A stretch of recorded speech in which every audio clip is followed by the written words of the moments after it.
Okay, what's good, y'all? If you're joining me on my live, I have to do my nails. It has officially been, I think, like 6 weeks or so. It's been a minute since I've done my nails.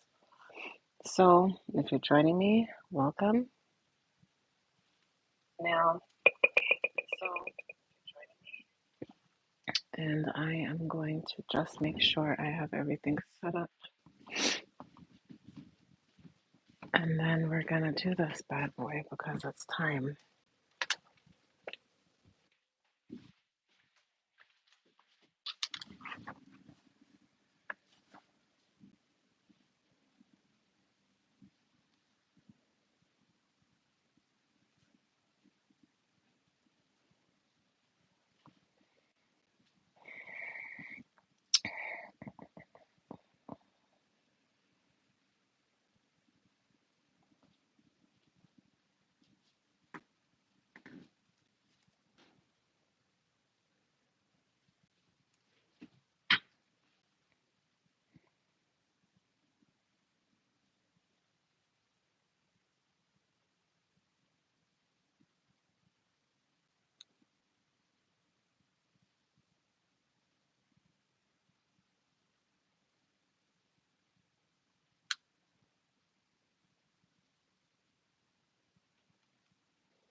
All right, let's see if this is going to work.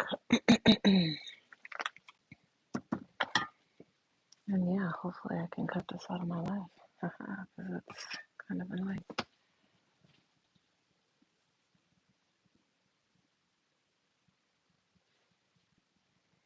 All right, y'all, let's get this party started.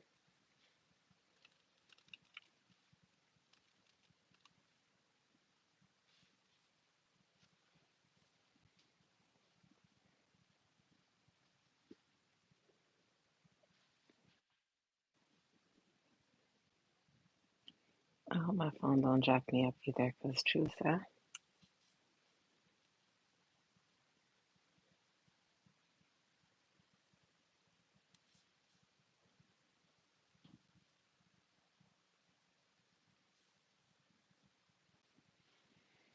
All right, let's do this.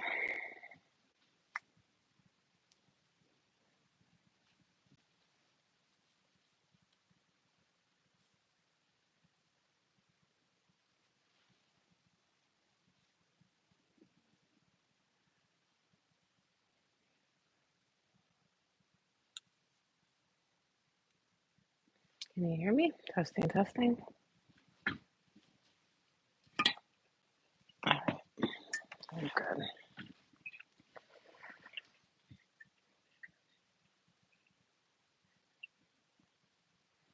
So, as I was saying, I gotta do my nails. It's been about 6 weeks. So here is the grow out. I did these ones live online, or live on my channel a couple weeks ago. So if you want to check that out, you can take a look back. I'm dealing with some oranges, so I got some yucky under my nails. But what's most important is after that time frame of 6 weeks, as you can see, there's no lifting on any of my nails. Nothing is cracked, nothing is broken. This is an overlay on my natural nails. So basically all I do is put acrylic over my natural nail because I want to make sure when I grow them out that they are strong. And without the acrylic, doesn't happen. So that's what I'm looking to.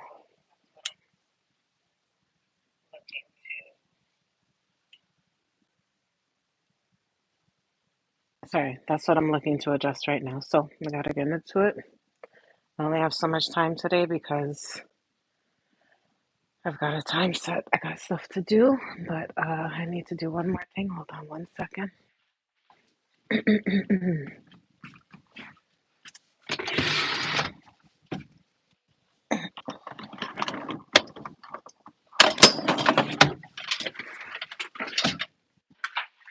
Gotta make a note in my, oops. I gotta make a note in my chat.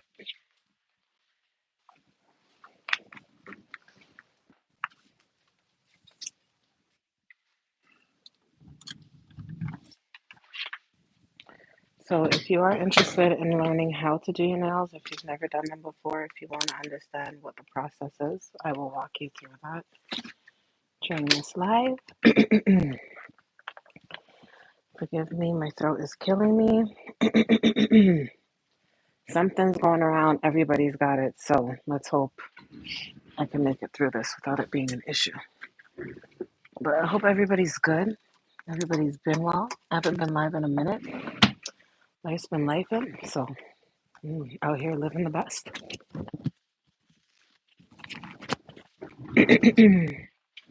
I am whew, in the process of a snowstorm. We got about 20 plus centimeters about to hit today, and we had about 20 plus hit us like Friday night into Saturday. It's a lot of snow outside. I got a short out here on that too because it's got to get cleaned, or else we can't do nothing. We won't be able to move. So it's a lot of snow, but I guess that's the life you live when you live in a climate that has winter. Ow, ow, ow, ow, ow. Okay, I hurt my knee, so I gotta be careful. All right, let's start this bad boy out. First thing you always do before you start your nail process is you spray your hands with rubbing alcohol to make sure that they are sanitized. So if you have a client wash their hands, sometimes your soap might have oil in it, you're not aware. So just know that alcohol will help kill any unnecessary oils and hopefully help with a proper application. All right, let's get into this. So I am just going to spray my nails with some rubbing alcohol. This is 99%.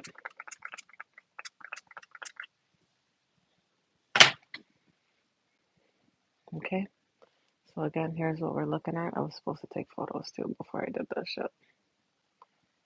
You know what? Let's see if I can do it right now.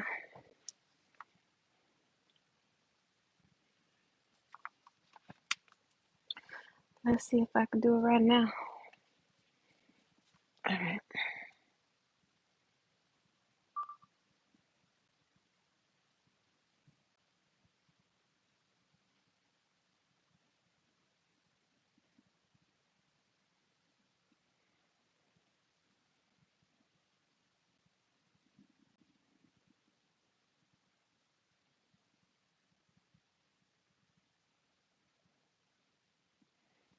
Okay, got it. After you spray your nails with alcohol, your next step is going to be to push back your cuticles. Ooh, I'm actually messing around with me like this. Hold on. Excuse me. Oh, hold on, y'all. There we go. Okay, there we go. There we go. All right. So next step is going to be to push your cuticles back. Oh, Jesus, hold on, y'all. Watch me cut this foolishness out my life. Oh, hold on. I gotta move my table. Fucking jewels. Just a little bit. Hold on.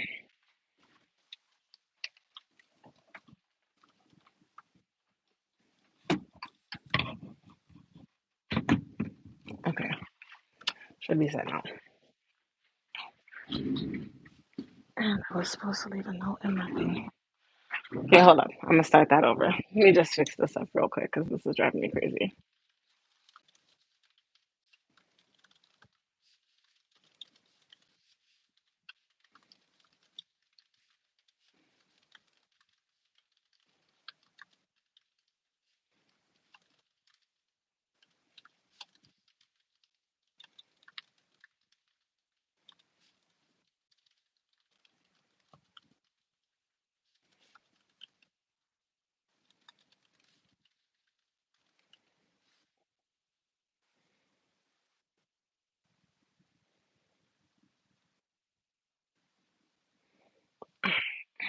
So sorry. After pushing back your cuticles, after spraying your nails with alcohol, the next step is going to be to push back your cuticles. So I'm just going to come in. I'm just using a cuticle pusher stick. It's not fancy. You don't need to be harsh when you're pushing back. The purpose of this is to open up the real estate and release the skin off of the nail plate so you have more space to work with and you can clear any dead skin from underneath the cuticle area in order to ensure your product stays. Even if you come across it with the e-file and all of that, dead skin is not fun. So just prep yourself by doing this little step right here.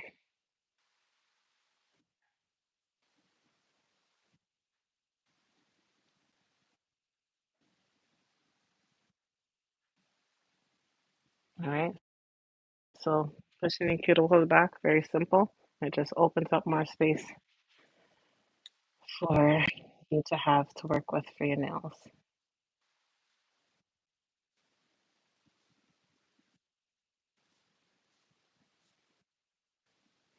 All right. After you do that, the next step is going to be removing your old product. I'm going to do that with an e-file and a removal bit, which is made of ceramic. I like ceramic bits. I think they're easier to clean, but everyone has their own preference, so use what works best for you. All right. I also have a dust fan here that helps me pick up all of the dust. Ooh, I hope you can hear me now. Hold up. I'm gonna have to check the volume. Hold up,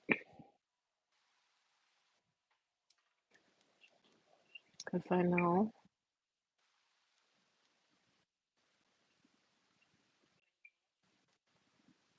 last time I did this.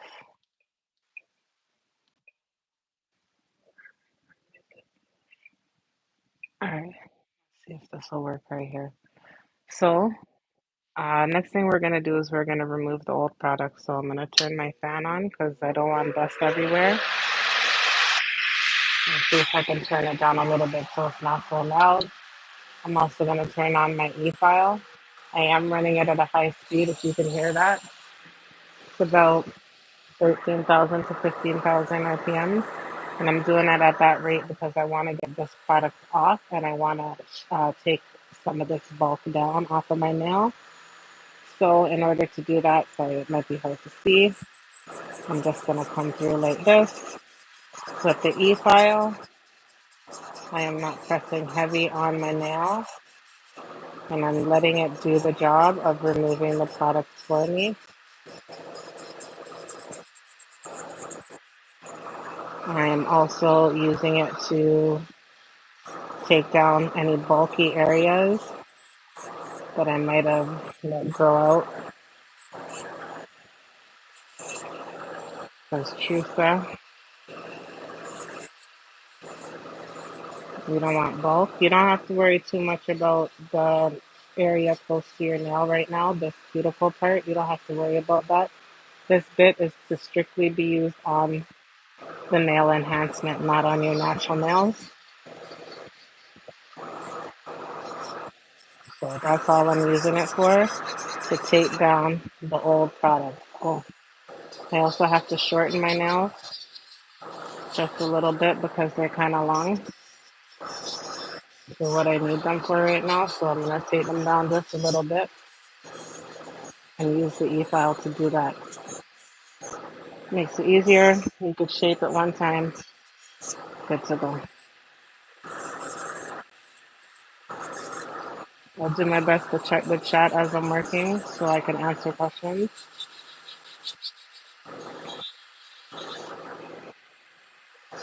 And I hope my visual is good enough. I do want the same shape, so I'm going to go ahead and still kind of focus the e-file to remove it in the same shape, but I don't want it to be so bulky.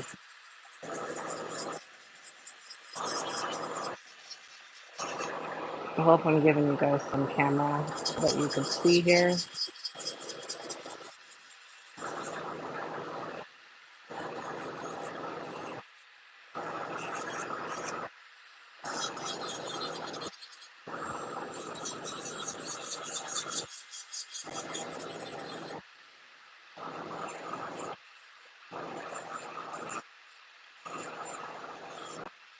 Take your time when you're using the e-file. You don't need to rush. Okay, it's moving at a high speed, so if you're using the wrong bit, it can cut you. But just take your time with it. You see my hand is not moving at no fast pace. I'm taking my time and gliding it. I hope you guys can hear me. The way I'm wearing a mask too. True.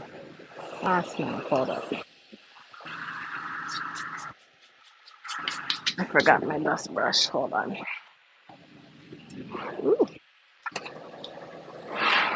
If you are able to hear me and can give me a thumbs up, that would be appreciated because I don't know how my volume is right now. So I'm struggling to find out. But if you're able to tell me, that would be great.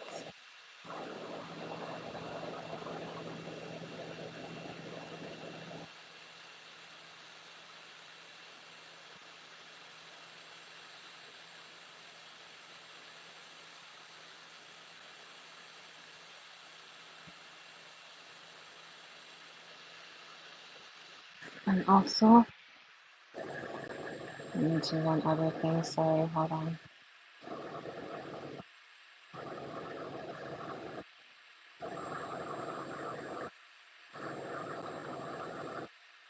All right, let's swap that up. Okay, sorry.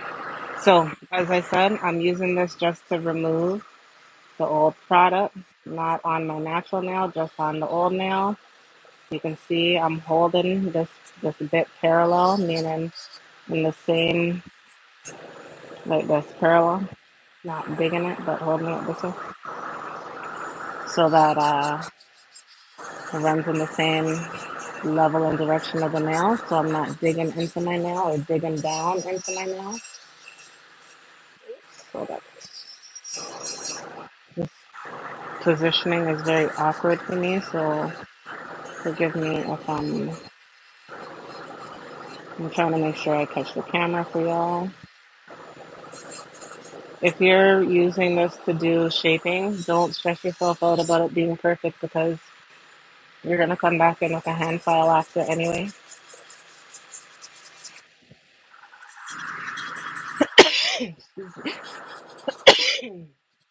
And that hand file is going to see, I told y'all I'm coming out with something. That hand file is going to help you create the shape that the way you want it to be, so you don't have to stress about shaping it perfect. Just get it down to the length that you want more than anything.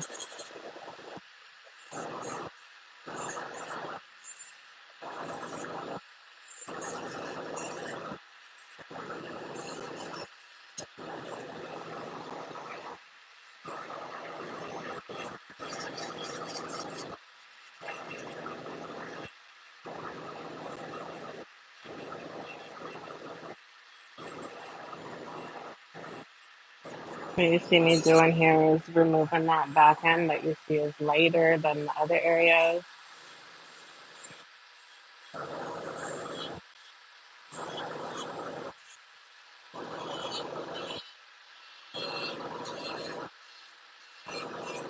When you're working with the e-file, look at what you're doing. Don't just assume you're hitting the area. Turn the nail in different angles so you could see what you're getting and don't press hard.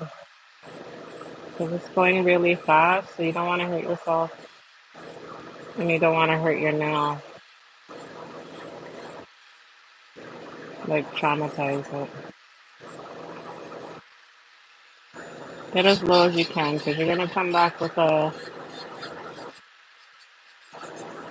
arbor band later, so don't stress it out. Don't get too low. Remember, you had your nails growing out. My nails have been growing out for 6 weeks, so it's highly likely that There's not that much nail back there left, so don't overdo it.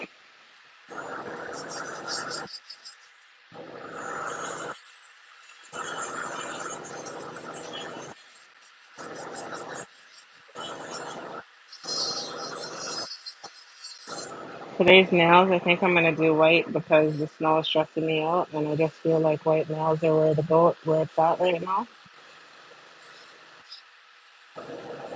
So that's the plan for me. Do you know I am right-handed? I'm currently working with my right hand, so this is easy for me. But when it comes to doing my left hand, wish me all the luck, okay?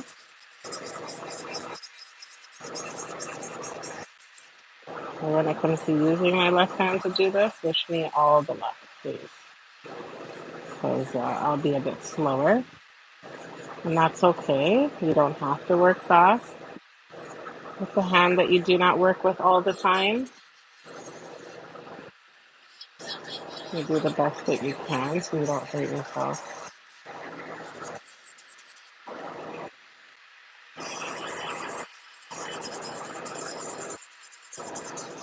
There's no right or wrong way to position your finger. Just make sure you're stable and also make sure you could see where you're working.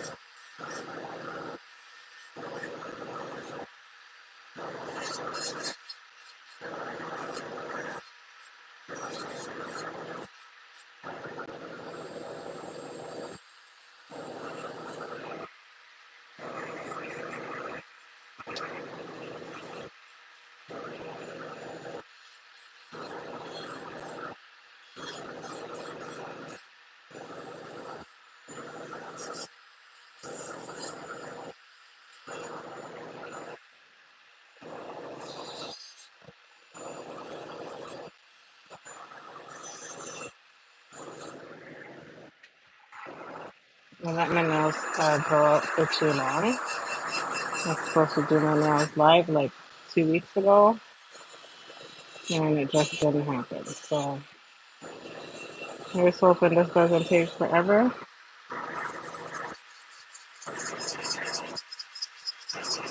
Usually you would do your nails about the 2 week mark, 3 week mark, 4 weeks. Okay, you're kind of pushing it. 5 weeks, you done lost your mind. 6 weeks, don't go back to your nail tech. 7 weeks, it's no longer a refill. Stop being a refill at 3 weeks. So don't be surprised if you get charged extra. There's more work that needs to get done. So it's also finding the time, so it's understandable how it could happen. You got to make sure you know what to do in between those appointments to take care of your nails so that you don't mess them up before you go back. And it's easier for your tech to work with so that you don't have a whole bunch of broken nails. Because then those are just considered new nails. You're not refilling anything.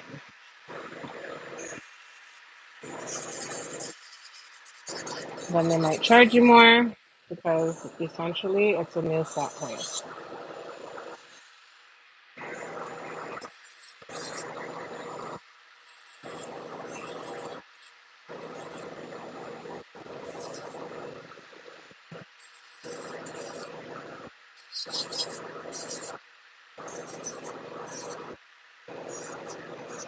Okay, I'm done removing all of the old product from this hand. For the most part, the major bulk part.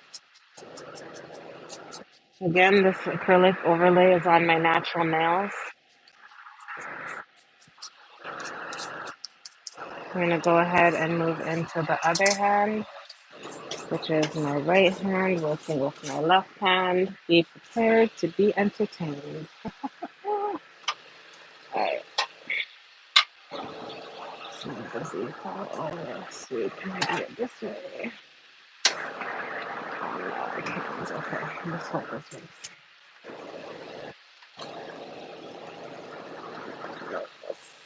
Okay. When you're working on your opposite hand, You will need to,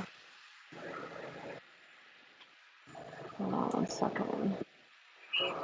Okay, when you're working on your opposite hand, you're going to need to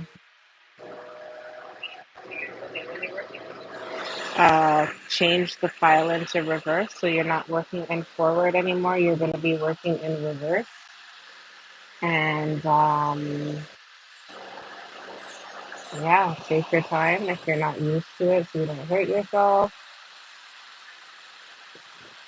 Just think of it like working with your regular hand, just a little bit slower.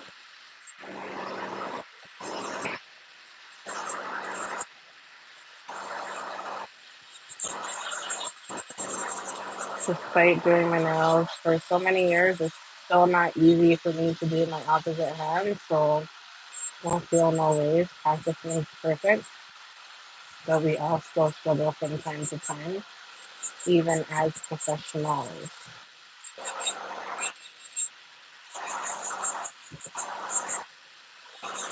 We'll hear some people say, oh, they'll do their nail sets in minutes or an hour, 30 minutes.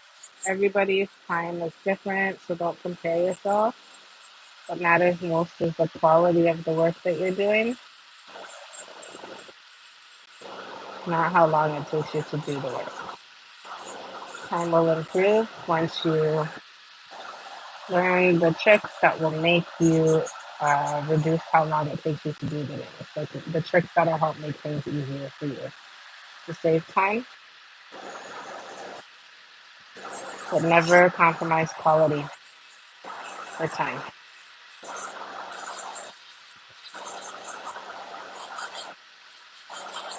If you're gonna go through and do a cleanup, do a proper cleanup. Just do it one time and done. It just makes sense.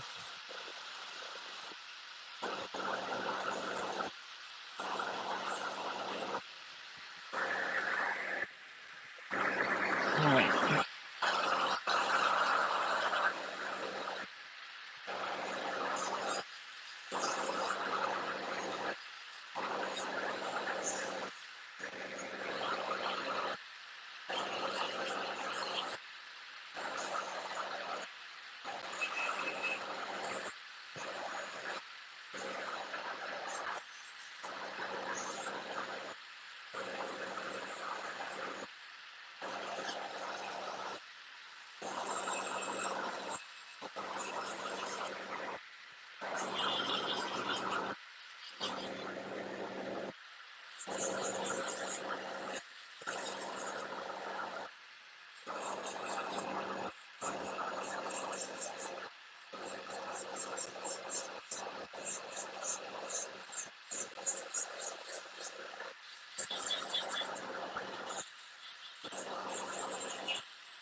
Okay, my cleanup game isn't as fast on this side, but that's okay.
Just take your time. There's no rush. And if you can't see where you're about to work, just dust off your hands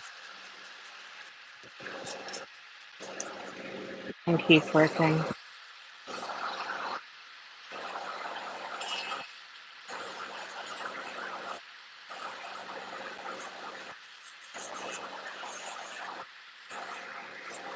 All right, keep going.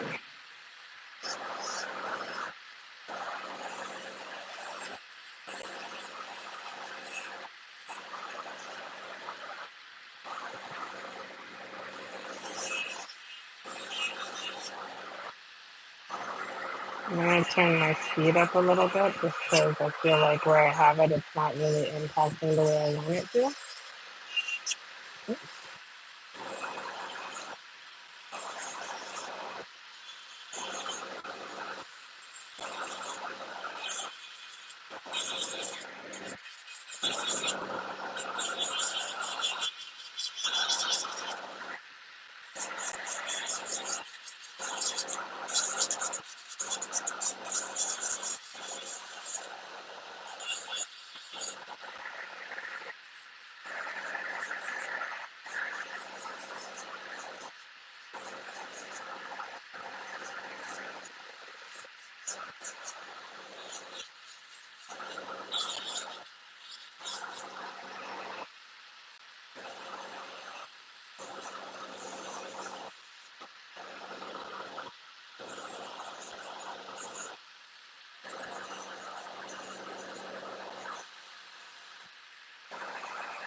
If you can learn to master like the art of soft touch when it comes to doing nails, you will be able to do so many things because a gentle touch is all you need for most things. You don't need to be rough. You don't need to press hard. Feather light is like a real thing in this game. So if you're heavy handed, another good practice for you would just to be how to soften your touch. It will make a difference in how you do your nails or how you do nails for others.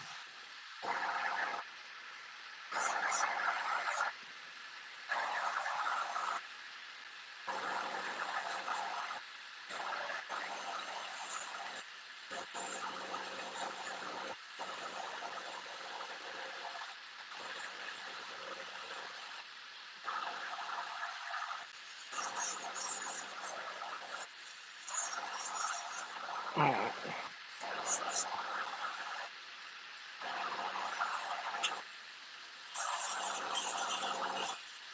Remember, I told you I'm coming back through with the artisan, so don't get too obsessed with it. My OCD kicking in. All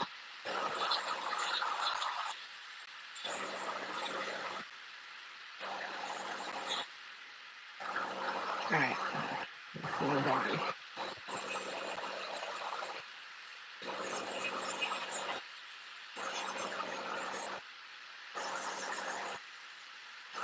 Sometimes, if you can't move like your if you can't move this hand to operate it, you can move this hand in the direction you need to let the thing work. So I like to lock my pinky fingers to give me stability when I'm working with the e-file on my opposite hand so that I can catch the areas and I can have better control. I don't know what it is about locking my fingers between my dominant and non-dominant, but for some reason it works and allows me to have like better control. I'm not gonna call it transference. It's something about when I lock my finger allows me to better control with my left hand like it's my right hand. It's weird.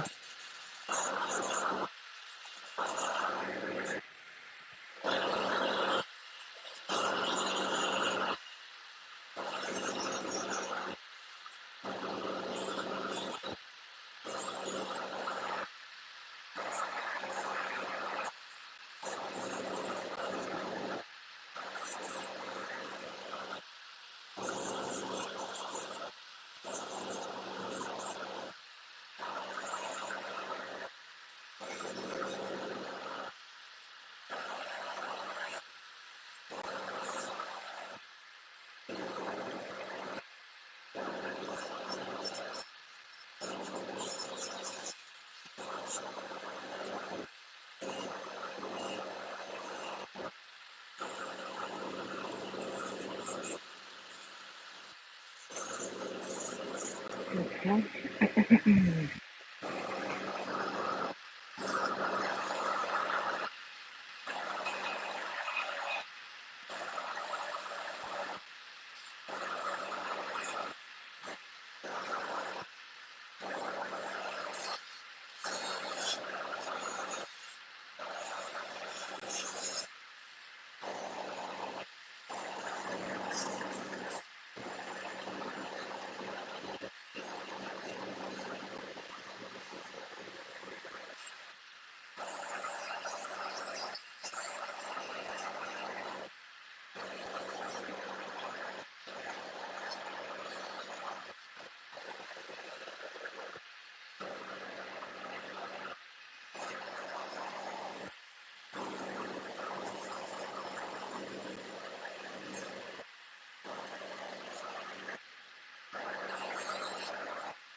Okay. Basically done the removal, the main part. I want to make sure I take down the bulk. Like I said, I'm going to do a white acrylic now.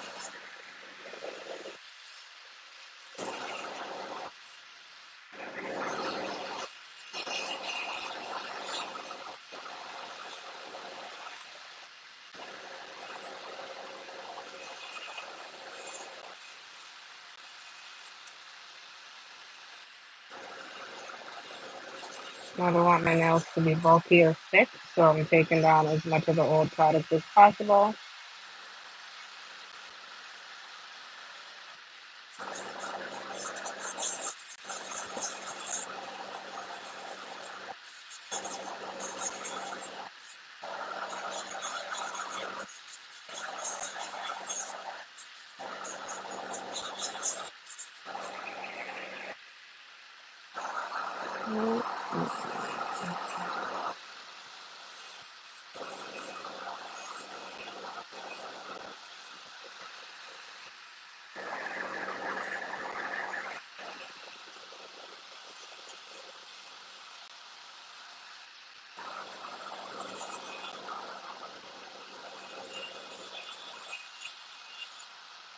Right. I'm obsessed with now. I gotta stop.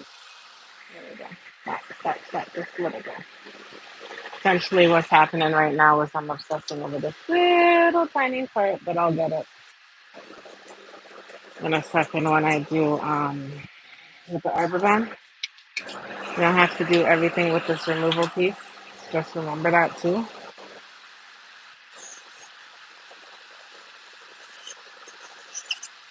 It's mainly for like the main parts, the big stuff. There we go.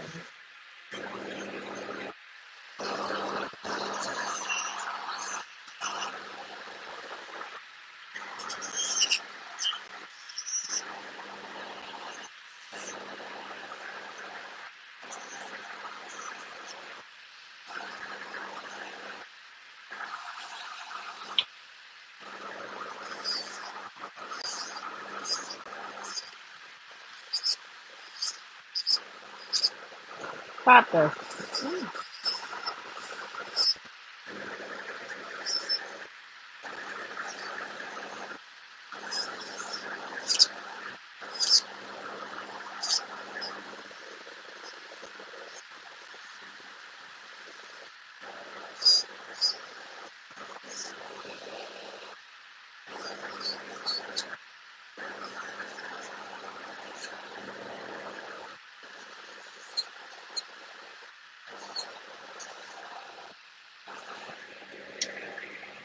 Okay. So that was the removal, taking off the old product.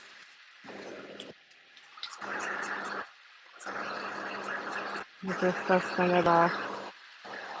Still have some there, but I'll get it with the arbor band. Okay, took the old stuff off. Next, I'm gonna do my cuticle area. I'm gonna use a bit for that too. I'm gonna use this bit right here. I like it because it gets all the way up into that little region and makes it easier for me to clean that space.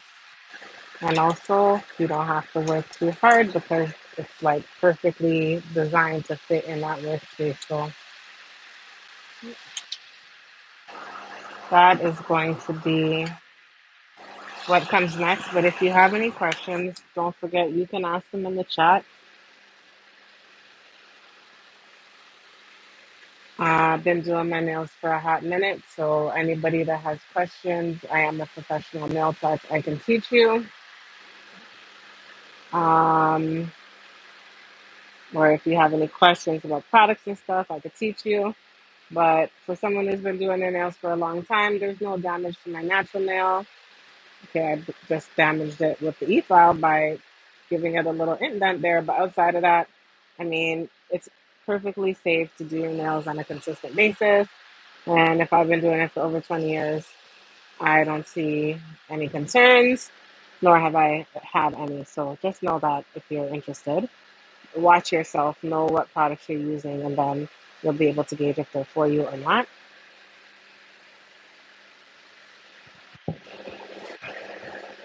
All right, next is my cuticle.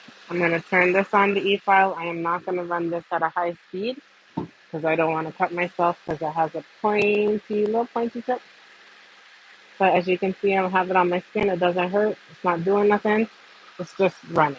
So use this to come into your cuticle area. Run it at about a 5 or a 7. If you're new to using it, maybe go down to a 5 or a 4 to stay in that region. But I'm just using it, as you see, going back and forth. I'm using it to get in this area because I get a lot of dead skin growing in there. And I want to make sure I clean it all out. That's what this is for.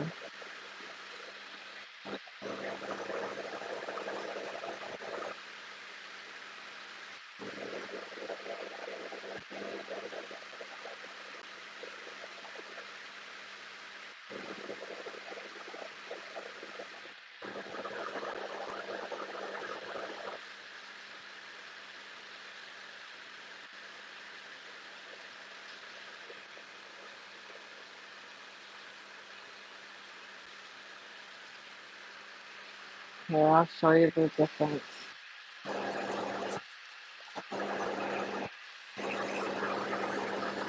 Okay. I hope the light's letting it touch, but see when you clean up that little space right there and get all that dead skin, that'll make sure your product sticks without any issue. I don't work with a cuticle cutter, so I make sure all of my cuticle work is done with a bit. And the best way to do that is just by making sure you double check, go through, clean it properly, and that way my cuticles don't really grow all that janky. I feel like it makes a difference.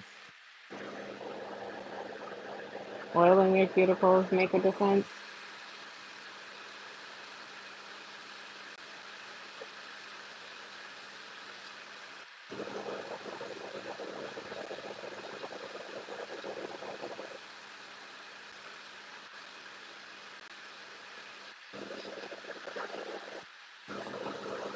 You don't have to press hard with this bit either. It's not meant to be pressed hard.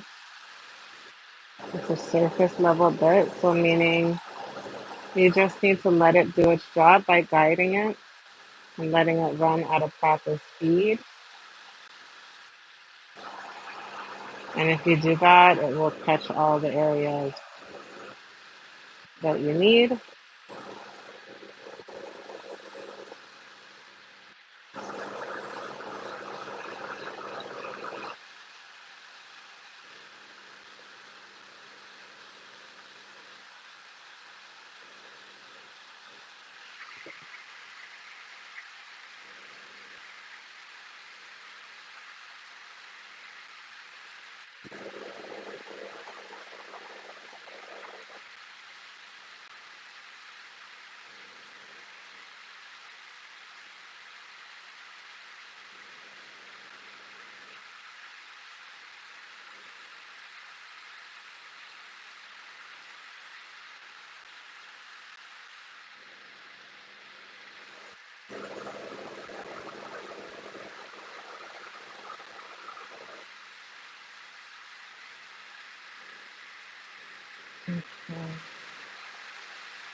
So once you've done all, just take a quick look again, see if there's any additional that needs to be cleaned up, get in there and get it, and then move on to your other hand. Again, it's been about 6 weeks, so I have extreme growth in my nail plates and my bed, so I'm gonna make sure I get all of it before I move on because I want to have a clean application, especially because I'm using white acrylic.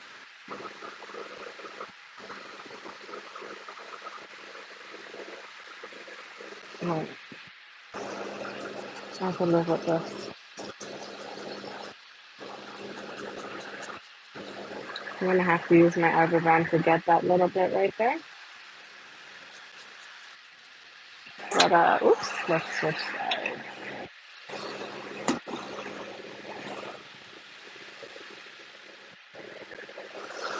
Alright, as I said, I'm a little slower when I do this side just because I don't have the same ability to control, so forgive me.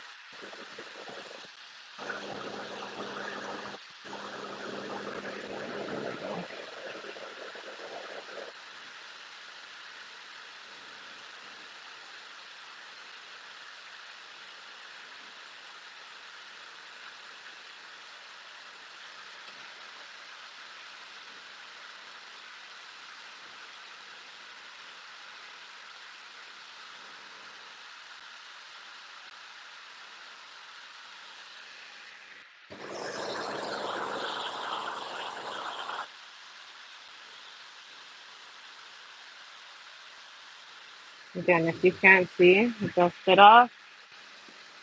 You don't want to work blind. You should always be able to see what you're working on.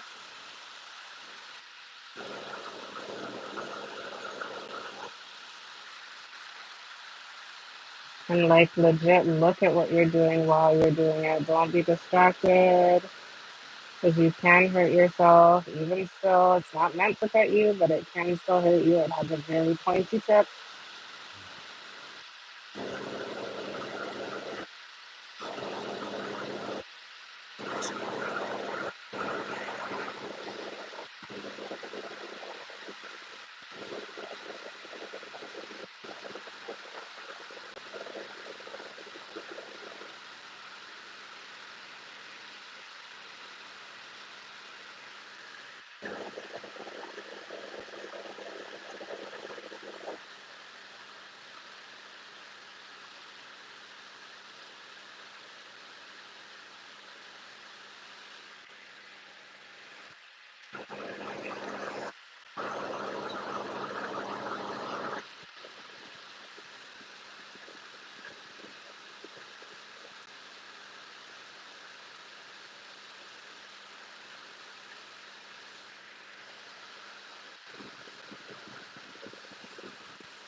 This is my prettiest finger of them all. I slammed it once and it's never been the same since.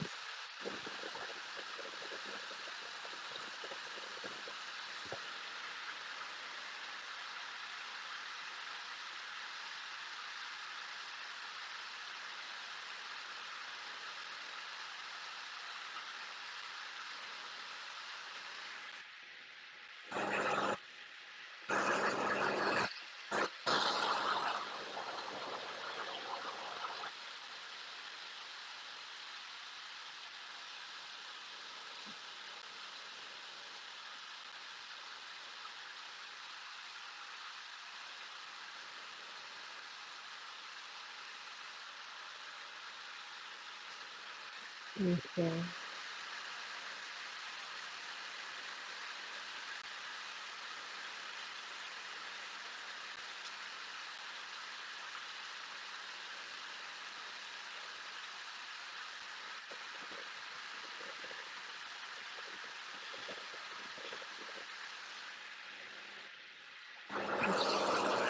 I'm not super chatty today because again I'm not feeling so good, but I do have to do these nails, and as I promised, I would always do them live. So this is the only time I go.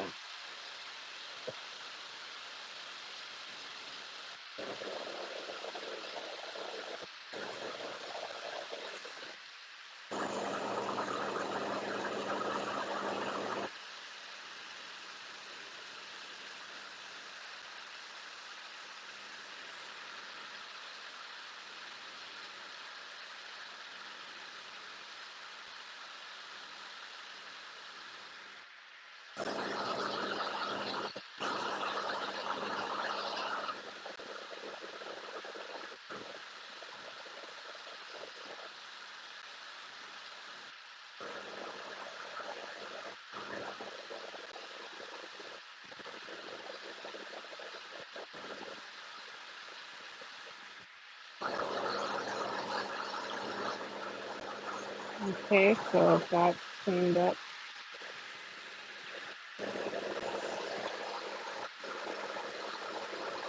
you see the difference in the before and after.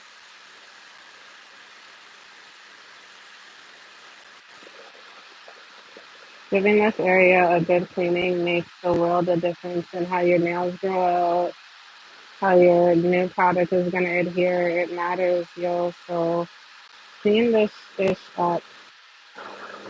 It makes a difference.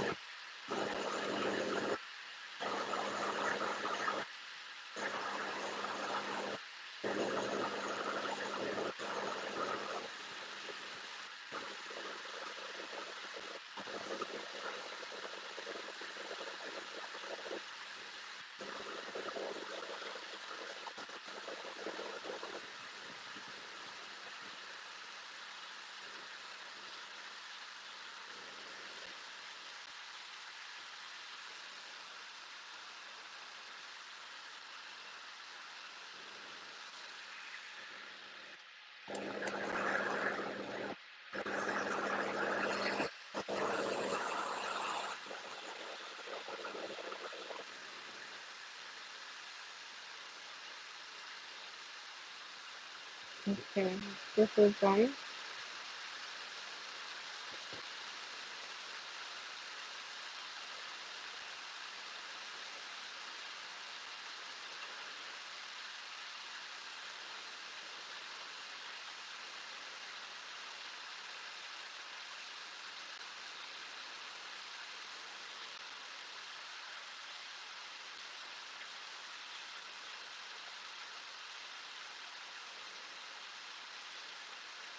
Okay, that's done. Let me not get obsessed there. Put it back. Okay.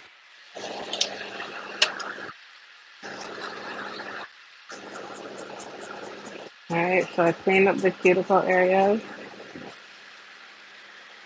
all up in there, all clean, all up in there, all clean. Okay, next I'm gonna use my Arbor Band, which is like the hand file essentially, but just the electronic version.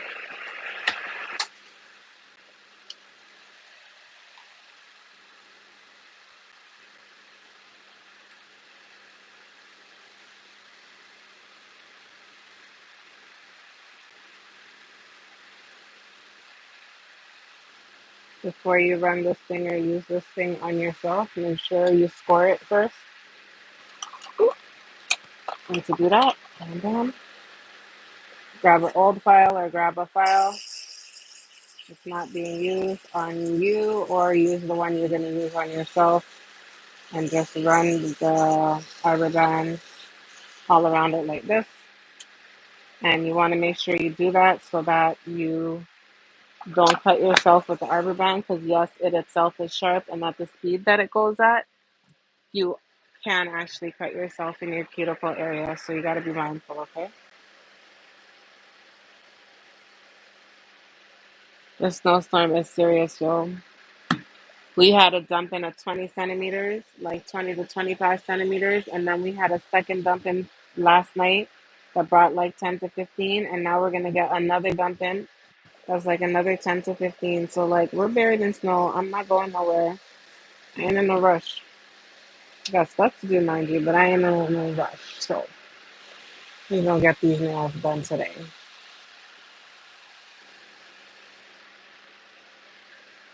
White acrylic is gonna have to be it.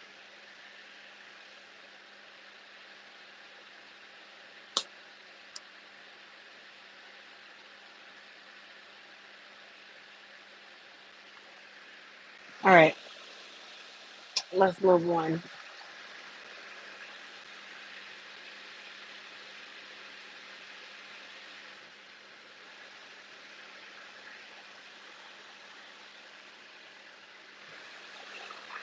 When you're using this, you don't run it at a high speed.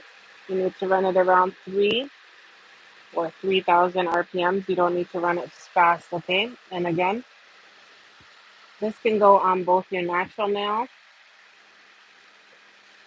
and the nail that you just, the enhancement part, that it's for. You don't have to press hard. You're essentially using this as to not smooth out the surface, but even it out from the bulk that you removed to make sure it doesn't have ridges and it's just even. And you can also use it to remove any excess that might be lifting or any other last minute, because this is going to be the step before you apply the acrylic.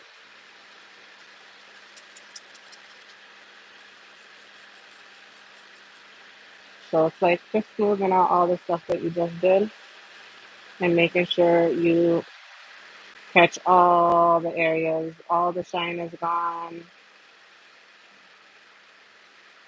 You might have think it was just done with those last two steps, but if you notice, the focus on one was the removal of the surface of the original product, and two, the cuticle area.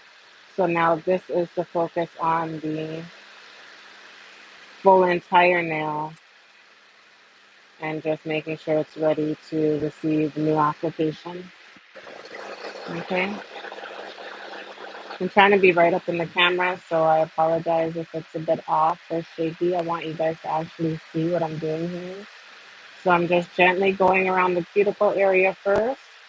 Because once I've done that, I don't want to touch it again. I'm going to come back over the nail, gently stroking it like this to make sure there's no ridges from the removal that I just did.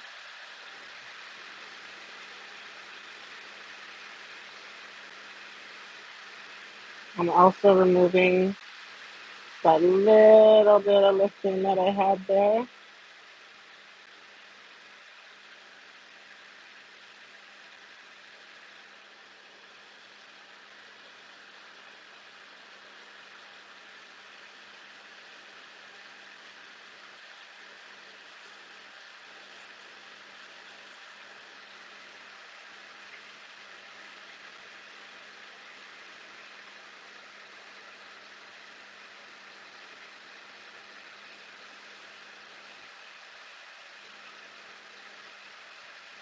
That little white line, I'm just trying to get rid of it. It's kind of the break between the old and the new.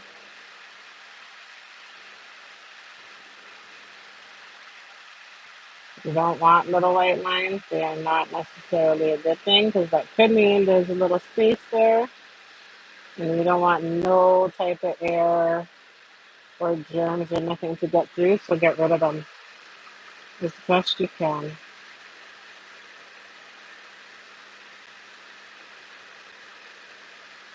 You might have to get really close and really tight in there. You don't have to press hard, just gently glide over the surface, and that'll help to remove that line.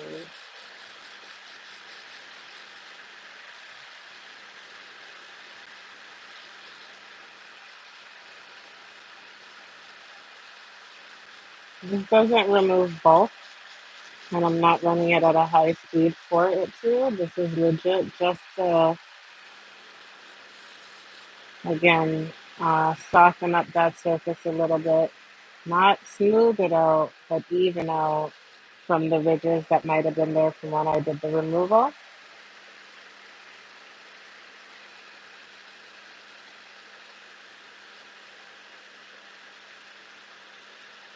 And I let so much growth happen. The natural nail is just right here.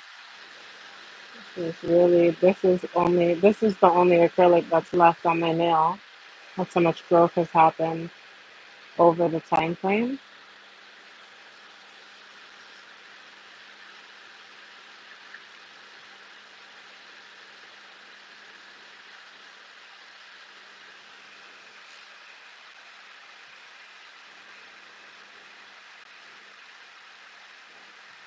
It's important to know everybody does their nails different. There's a basic process that most people should follow. But at the end of the day, what works for me might not work for you. And you have to find your flow when you're doing your nails. And you have to enjoy it. Like if it's not your thing, don't do it. But if you're trying to get into it and you want to learn, it's not hard. You gotta have that faith in yourself and give yourself time to learn. It's not always gonna be perfect the first time. Maybe not even the second or the third time, but in time it will get better.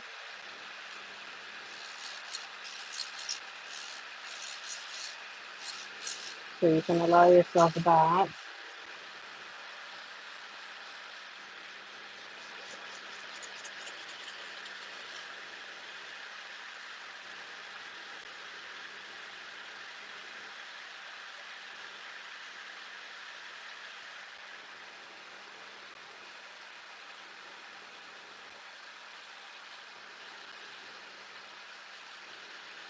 All right, here we go.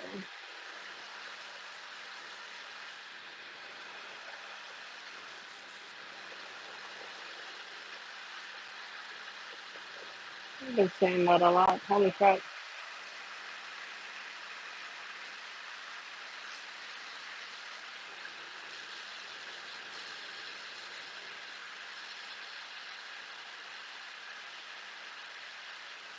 a little bulky over here, so I'm just running the barrel to touch that bulk.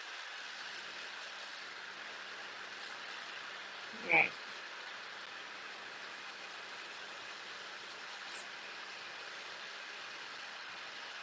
When I haven't done my nails in 6 weeks or a long time like that, I make sure, again, I take my time and go through and do it properly.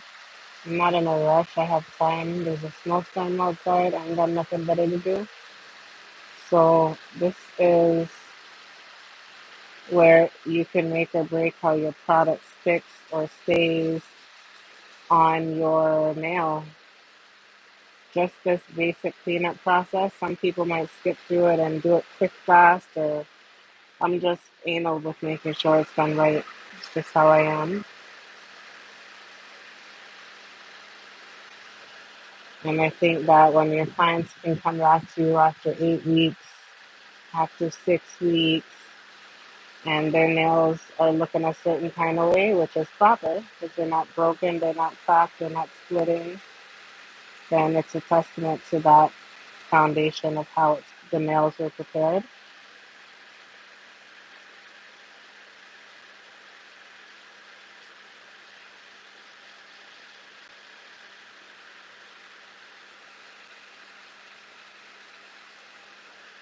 Foundation is key to everything. If your nail is not proper to begin with, it's not going to be proper after. Just don't think just what's on the surface means it's good.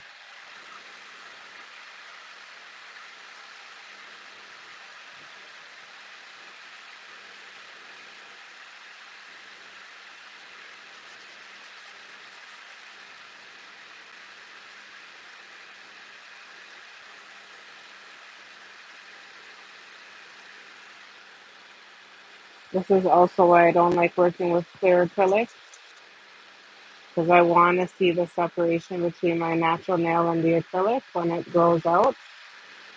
Um, I feel like when you work with clear, it's hard to see that distinction.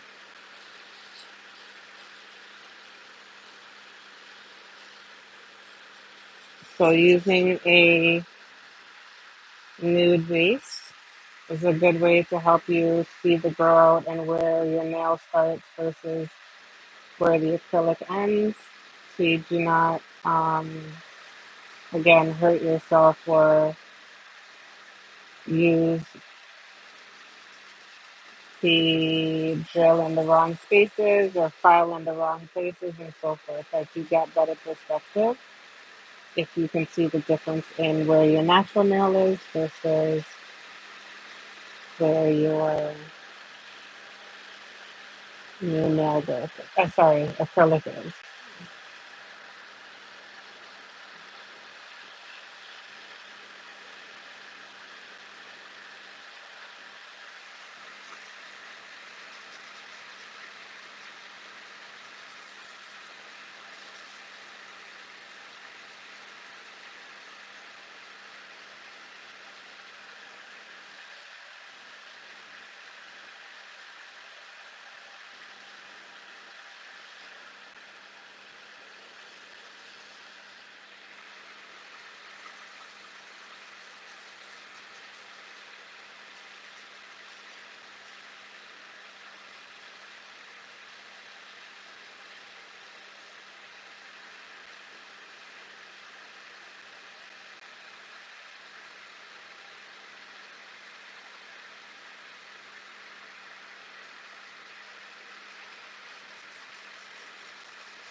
What a difference, right? From where we started to where it's at now.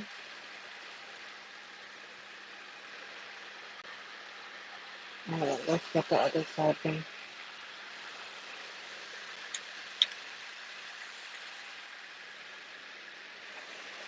I'm gonna work a little slower.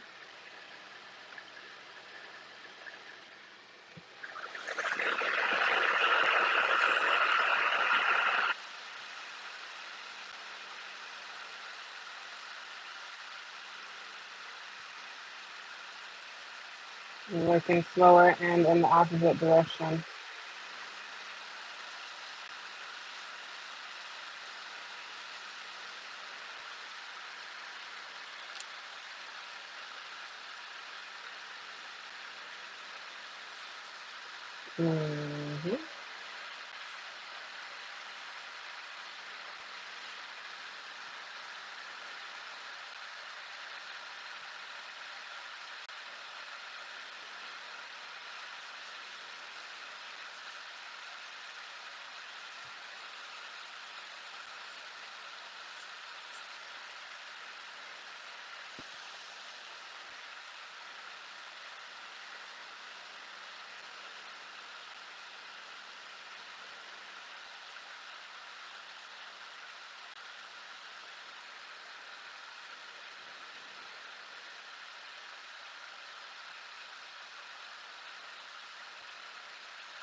Hmm. Working with your opposite hand, man. Sometimes it can really frustrate the heck out of you. You know, I want to cuss, but I'm on live, so I don't want to get in no trouble. But seriously, no matter how many times you do it,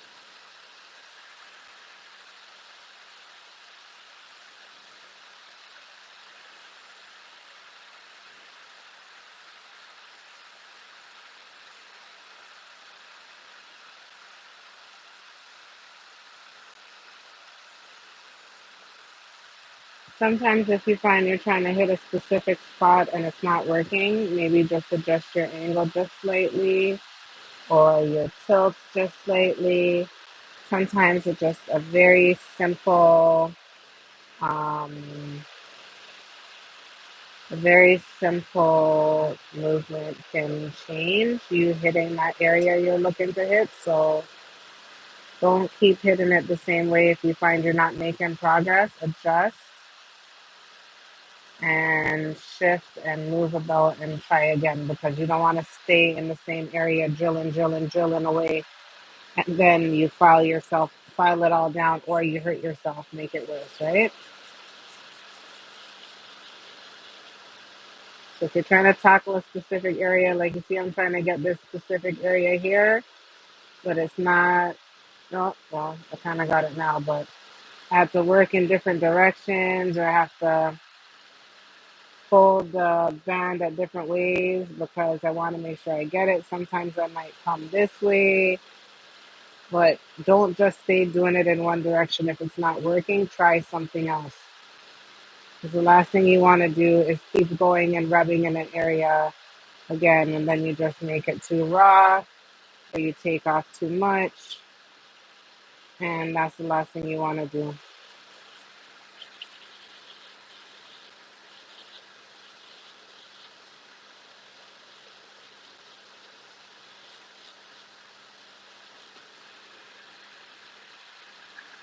Also, if you have OCD, when you do your nails, give yourself grace.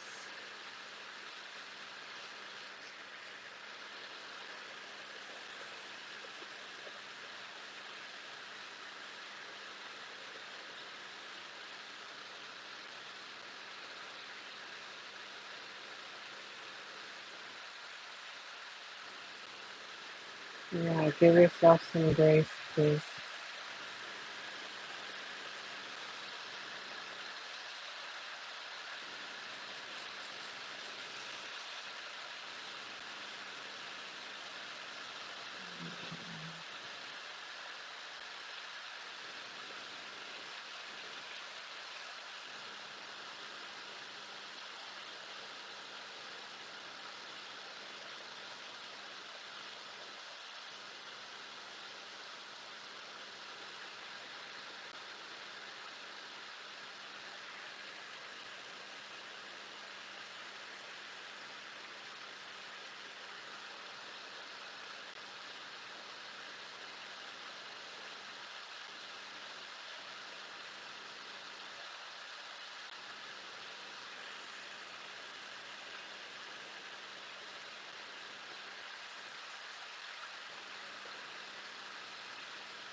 Remember I told you about that little white line? I'm trying to catch that little white line right here.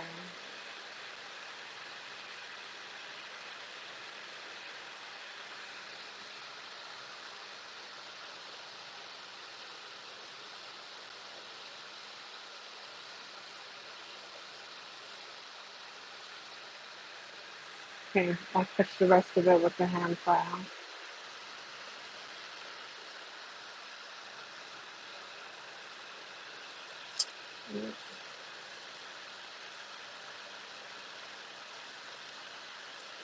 I'll catch the rest of it with the hand file. We're good.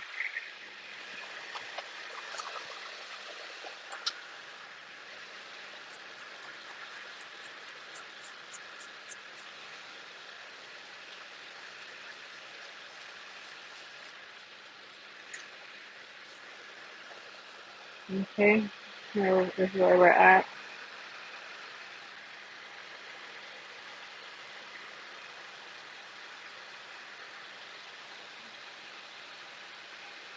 Chip my corner right here, but that's all good. I'll fix it. Okay, so that's where we're at.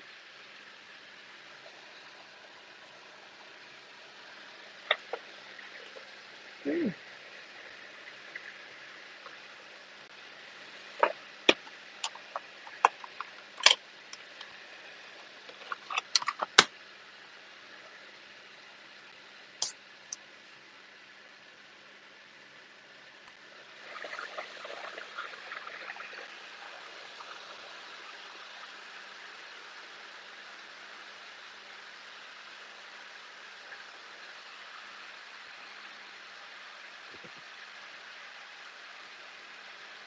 So the next step is basically shaping the nail.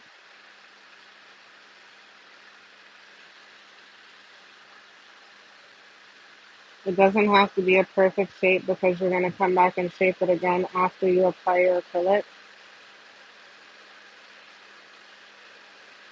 So for me, this is just like setting the shape so that when I lay my acrylic,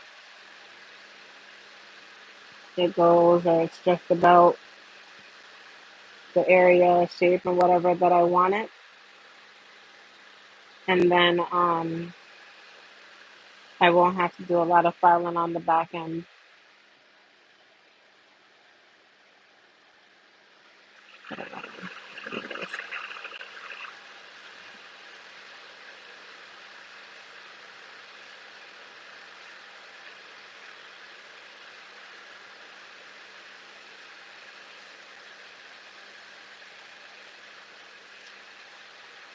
So you're going to shape your nails as you want them to be. Personally, I like the shape for my nails, and because when they grow long, the shape folds out as one of the strongest, one of the best, so it doesn't have a tendency to crack or break. That's just my preference. Again, everybody is different, so do what works for you. And also, the reason why you don't spend too much time using the arbor band to do that little area right there is because you can use your hand file to get it. So don't stress yourself out with the arbor band and hurting yourself. Just take your time, and you can do things with the hand file too. That's essentially what the arbor band is, but it may not be able to do everything the exact same. So your hand file will help you clean off anything you don't do. So don't get obsessed with the arbor band not catching everything. Hand file is also able to take down bulk. If you might have like had just a little bit extra, you can use the hand file to take it down. Just look at the nail as you're working so you know where you're trying to touch and what you're filing so you don't over file.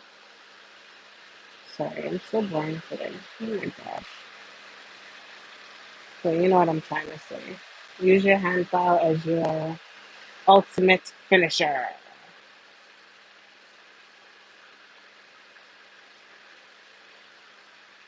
Alright.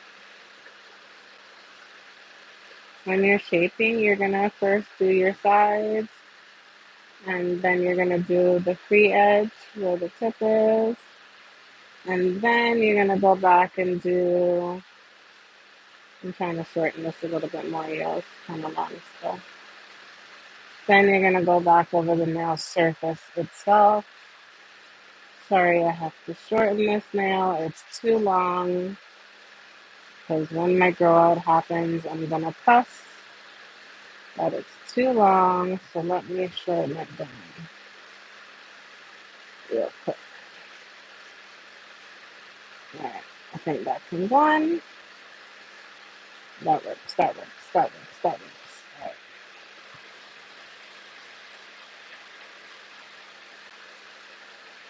I just know girls happen quickly, so for me, actually, I should be able to do my nails without any issues by the next go out because I'll be on break. So let me not stress that too much.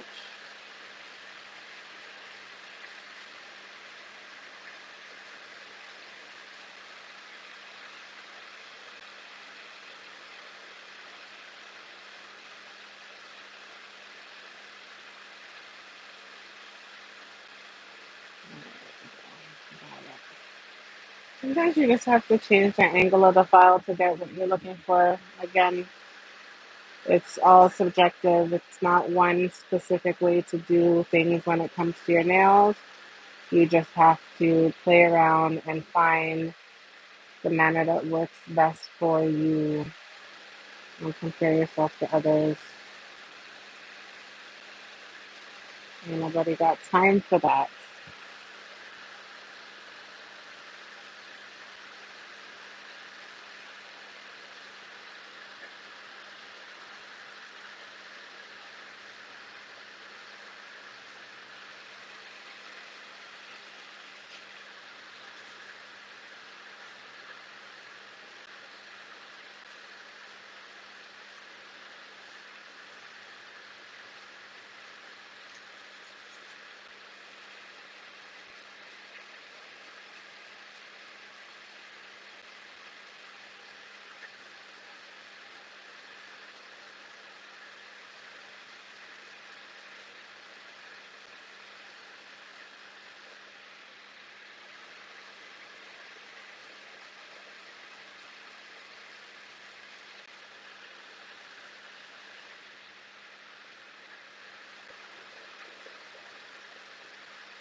Okay.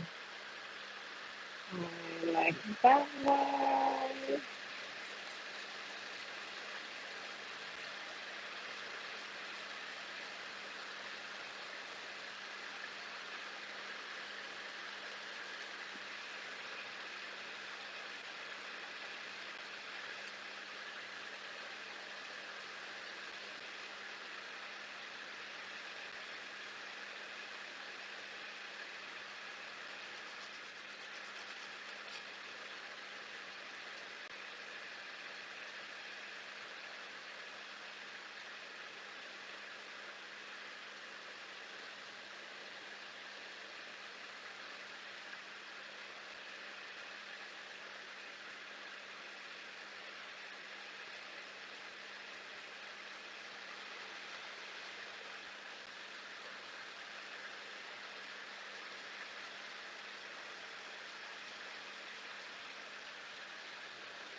All right.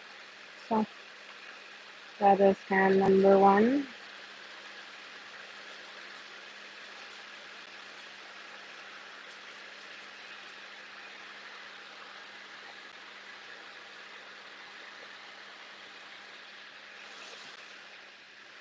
Hand number two.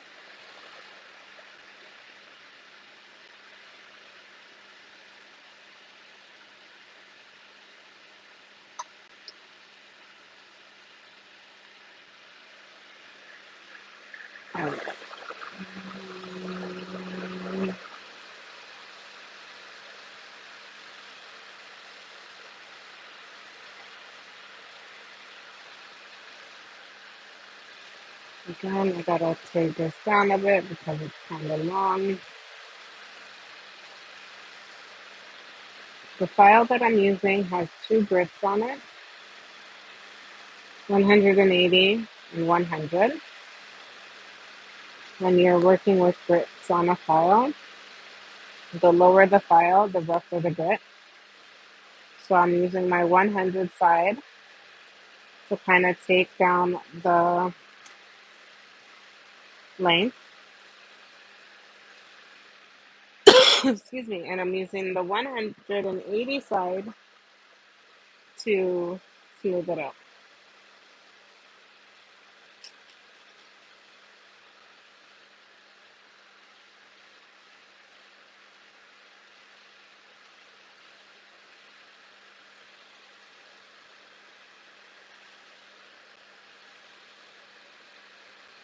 Yeah, yeah.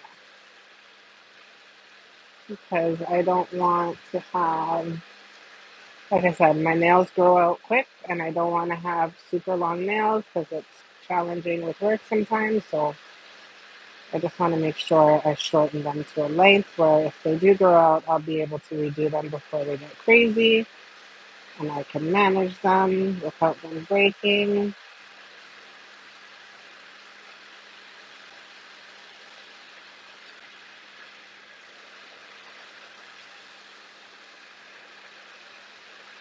That's the thing with having long nails or nails, period. Like, it's nice to have them, don't get me wrong, but they have to be manageable. They have to be functional for you. Like, don't just have them because, they're pretty, yeah, but it's going to hinder your ability to do some stuff. You can still have nice nails, long or short. It's not required to be one or the other. But just make sure they work for you. They're practical, is what I'm trying to say. Make sure the nails that you have are practical to your lifestyle. And even if you want it to be temporary, press-ons are a good option to be able to keep your nails long if it's just for a short amount of time. And that way, you don't have to pay an exuberant cost either. It's more cost effective. So that's something to consider. The length of your nails, especially when it's your natural nails, and when you evaluate how fast or how slow they grow, keep them at a reasonable length that's actually functional for you versus just doing something because it's a trend or it's pretty or whatever. Because if you can't function with those nails, they'll do you more harm than they'll do you good.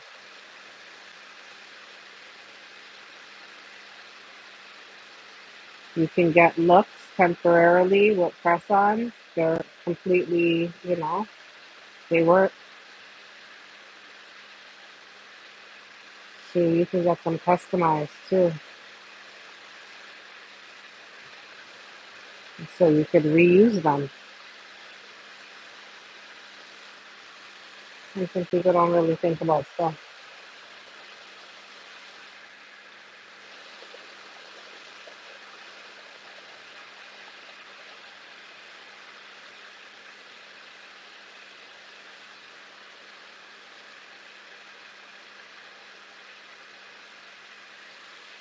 Okay, almost there.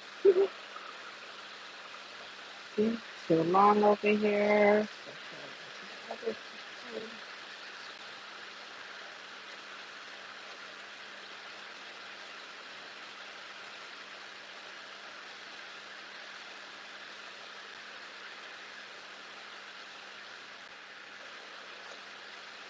I know how fast my nails grow, so I'm just reducing the length. I don't want it to be too long because it'll just be problematic for me as they grow out.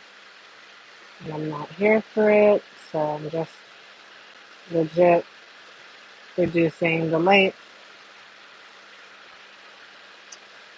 but retaining the shape as best I can.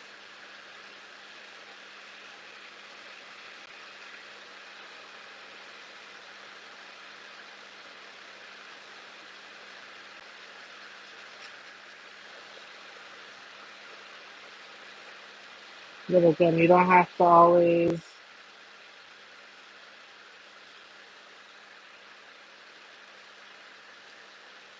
do everything with an e-file. Sometimes you have to come back and refine with a hand file. Okay, it's necessary. And again, look at your nail from different angles when you're working so that you could see how it's being impacted from the different directions, if it's even straight or even, if it's tilting too much to one side or another. If you look at the nail from all directions, you'll be able to see those things. So don't just look at it from this angle. Look at it from this way. Look at it from this way, this way. Look at it from all the directions when you're working.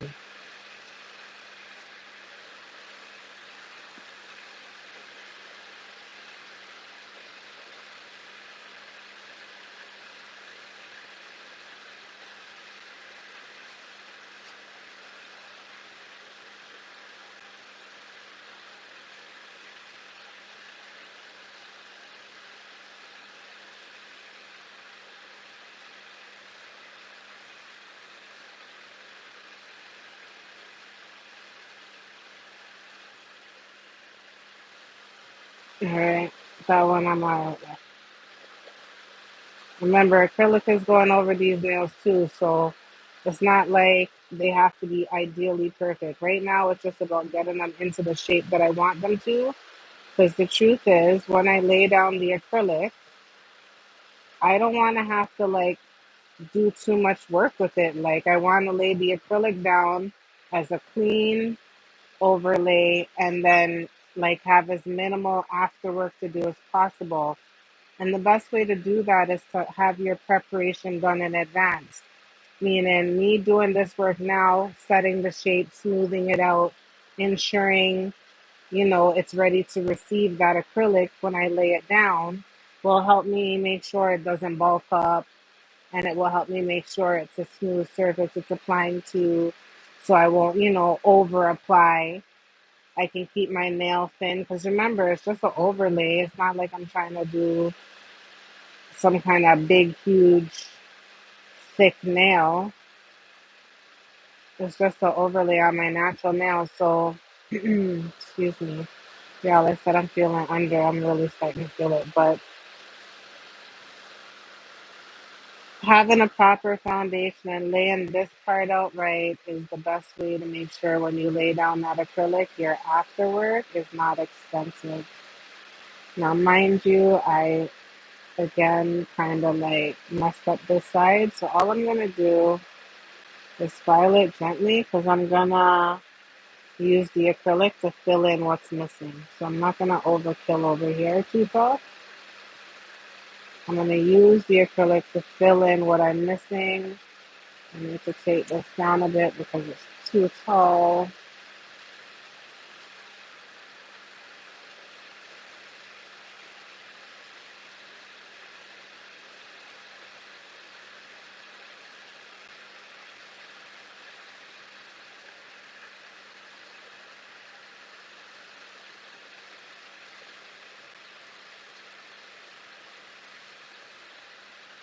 When you want to make a narrow nail, let me show you something. When you want to make your nails narrow, people think you just file it like this and it'll make it narrow, but that's not the case. You actually have to turn this in and then file it to make it narrow, or else you're just making your nail wide. Just a FYI if you didn't know. You have to turn it in and then you have to come down on the sides like this because you'll create a big, like a cleft, a wall.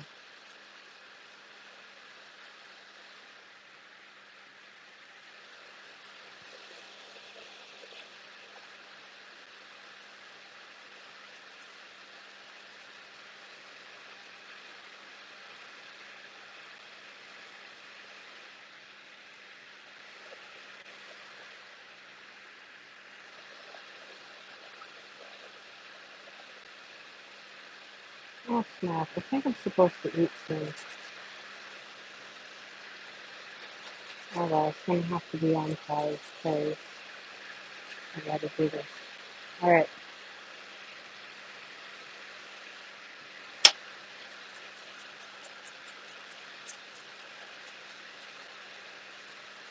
all right.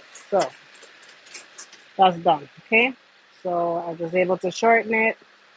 Again, this is the just the prep side. I want to make sure I'm ready to.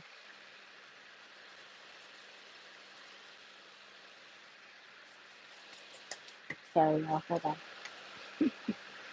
I want to make sure I am ready to apply this acrylic properly. So I make sure I clean everything up. So let's just quickly show you where we're at after we've started by pushing back the cuticles. No, so first we started by spraying with rubbing alcohol 99% to clear those germs. Then we pushed back the cuticle. Then we did the removal of the old acrylic for the most part as much as possible. Then we did cuticle area work with the bit. Then we did arbor band work on the entire nail. Then we came through with the hand file, and this is where we're at. So this is our cleanup. We just cleaned up these nails that are now ready for new acrylic application. All right, just give me a second.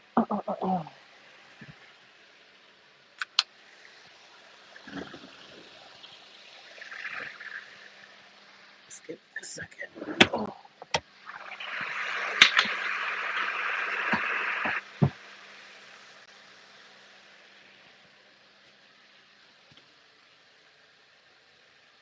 What was going to happen? Okay, so then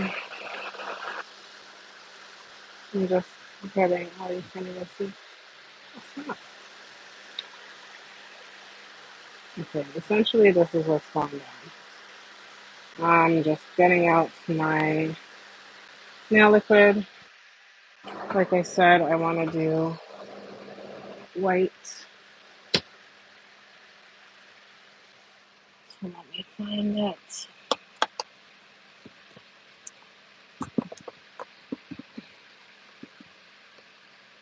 Okay, so some white here.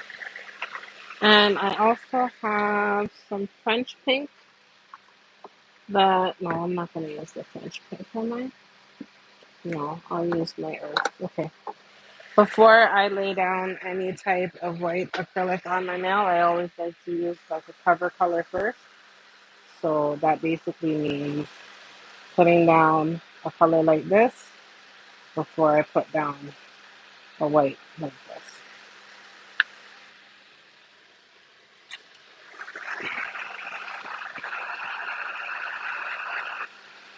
And that's just to make sure I know the difference of where, again, my natural nail, where my natural nail ends or begins and where the white acrylic is no longer on my nail, right? When you remove your product at the end of the day, you want to know the separation difference. I can't find it when I use clear acrylic, so I do it. I can't speak today. I do it when I use white because I don't want the white on my natural nail.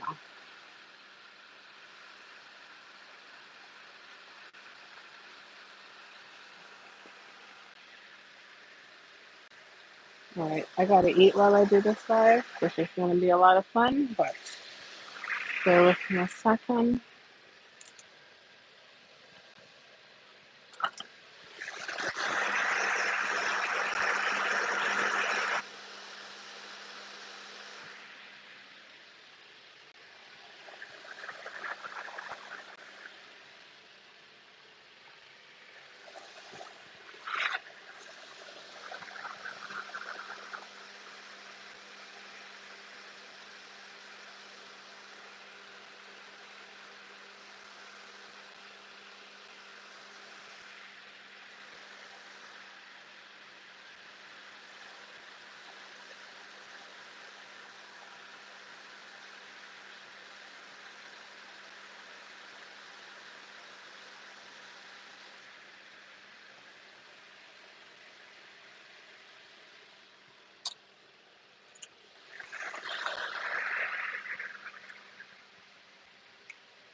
I'm coming out. Give me a second.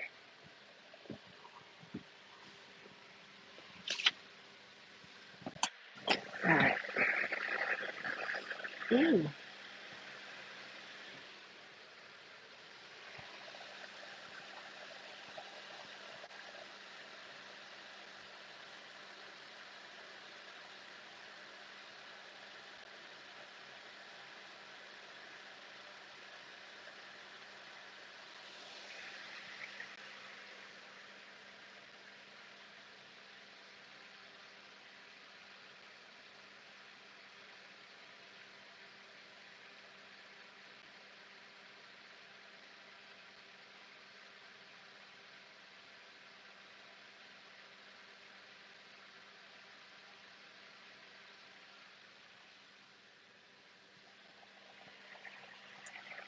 All right, y'all. Hold on one second.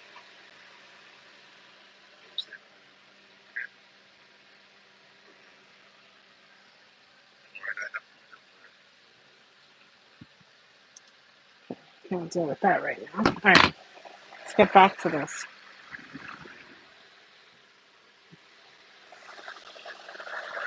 Whew.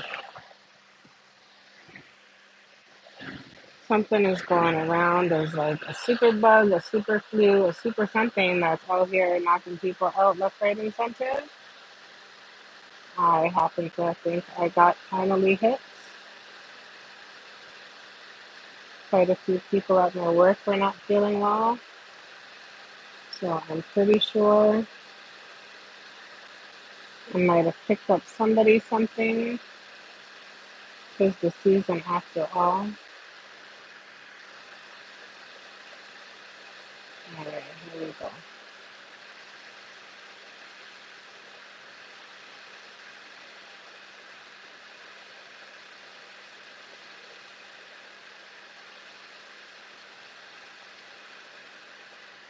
I always apply this to my nails before I put any acrylic on them.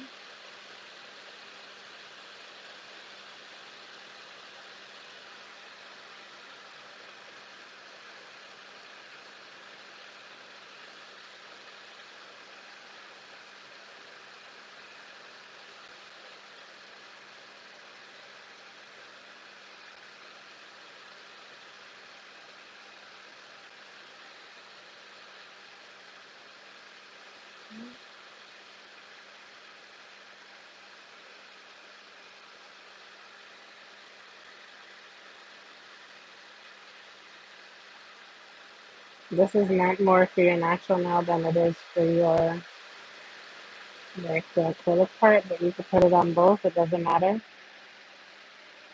Hi, how are you, Slayonce? What's going on? Happy Sunday. All right, so I'm gonna get into this acrylic right here. So again, what I want to do first is I want to put down a little bit of base before I put down my white, and that's going to allow me to know where my when I get to the like when I'm removing the white and I get to the bottom, I know exactly where it's at because I have a base first, so I don't have to go straight into my natural nail.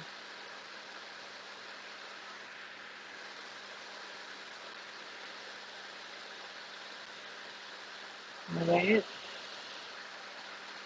So it doesn't have to be again perfect. I just want to make sure I get a little bit in here first before that white goes down. And I don't want to do too much because I don't want it to be a thick nail. So you only need to do a very thin amount. I overdid it, but whatever.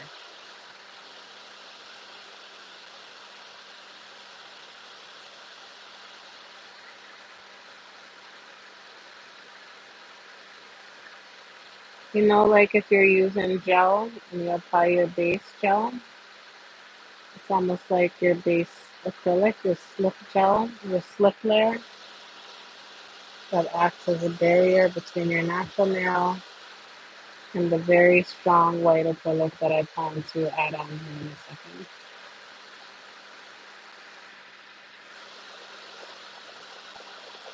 And to be honest, it just has to go on the area with the new growth. You don't have to pull it up onto the old growth parts.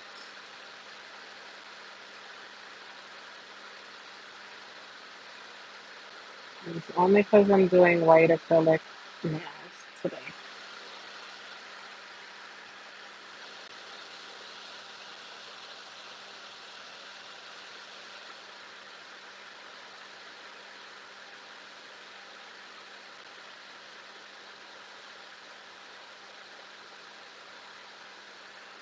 I heated up my liquid before I started so that it can dry quicker when I'm working and I don't have to take too long waiting for the acrylic to cure. When you work with a warmer nail liquid, then you give yourself your acrylic will dry faster when you're working. If you work in a cold climate, that's something that's good to know. Like for example, where I'm at right now, it's a snowstorm, so it's cold. Yes, I have the heat on in the house, but it still can affect your product. So just know that temperature matters.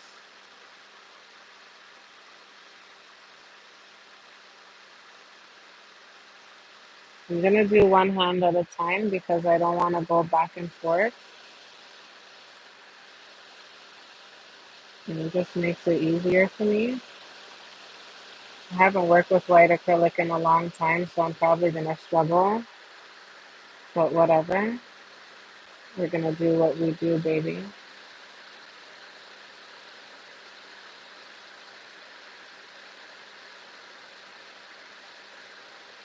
And I think the reason why I chose to do white acrylic over polish is because it's a time saver. See, I already got some stuff in my brush. Hold on. It's a time saver in the sense that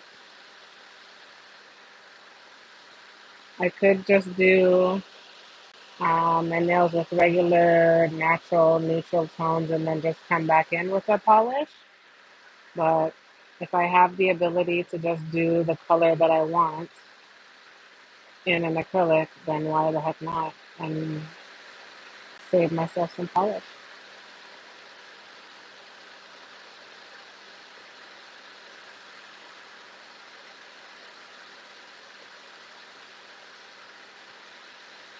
So white nails are reflective of outside and the big ass snowstorm that we're having.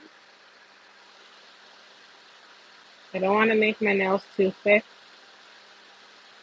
but again, I haven't done this in a while, so I also don't want to do them too thin. I want to make sure when I file them, I don't lose any acrylic. Oh, I hope you guys can see. I'm so sorry if I'm off the camera.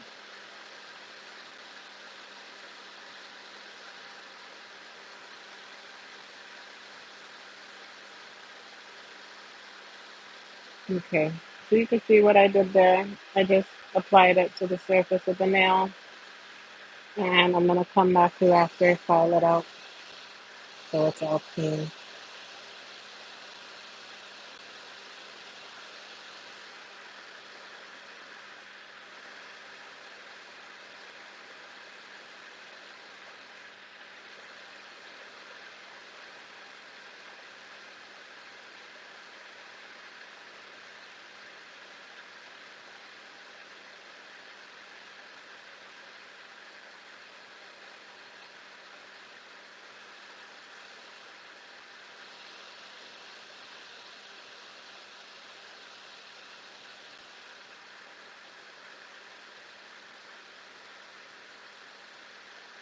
I know someone wants to curse me for that, but I don't care.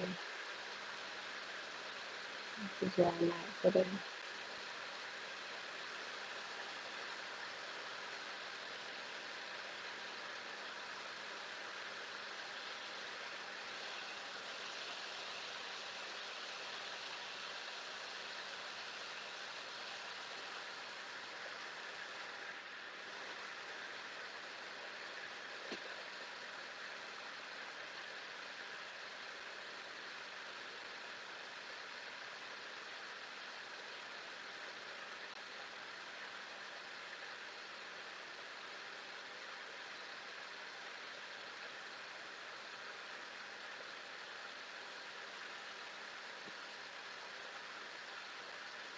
Inspired by all that snow, I gotta go clean in a few hours. I might not even clean it today. I might just leave it until tomorrow because tired, y'all. I'm tired.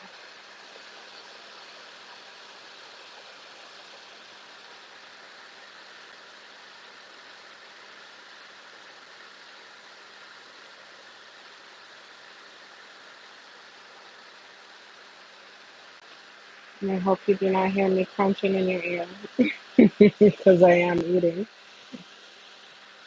Here we go. Here we go.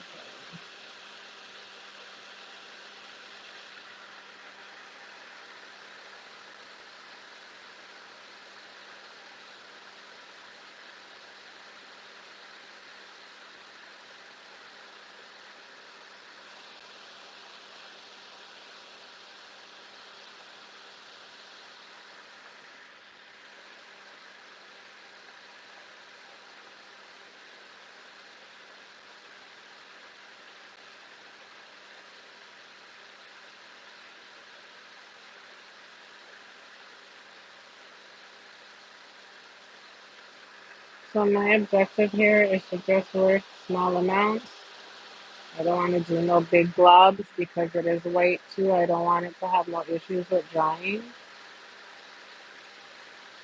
White acrylic can be funny sometimes. So more times people just use it for tips.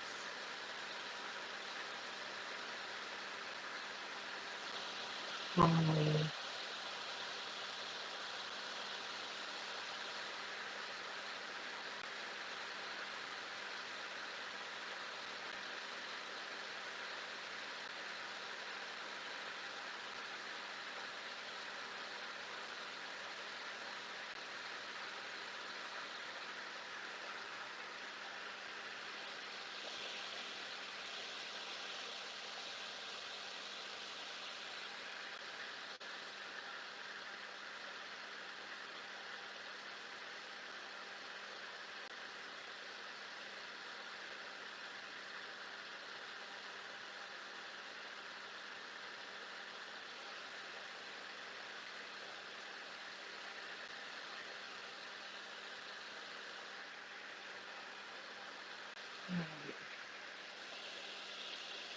yeah.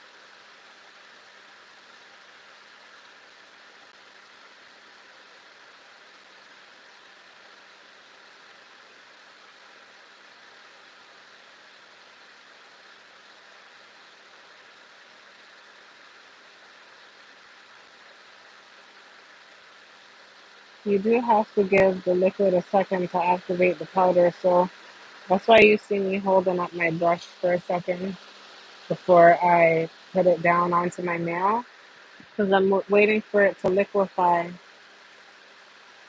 so I know it's ready to work with before I put it down. Don't just pick it up with the liquid on your brush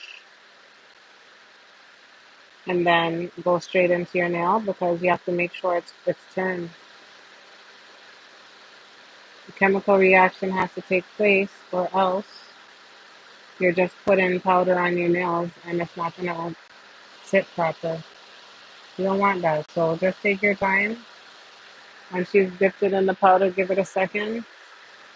You'll see it turn to liquid. It's hard to show it on the camera, but you'll see it happen and then apply it to your nail so you know you're applying it as an actual liquid and not as a powder.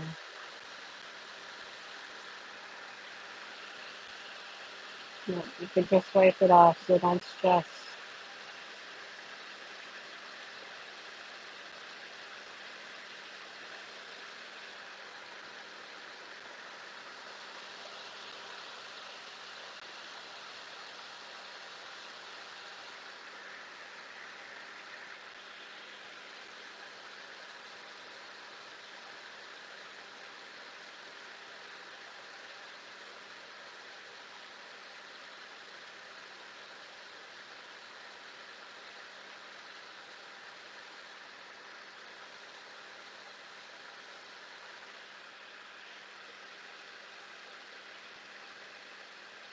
I think this is the first time I've used the colored acrylic during a live.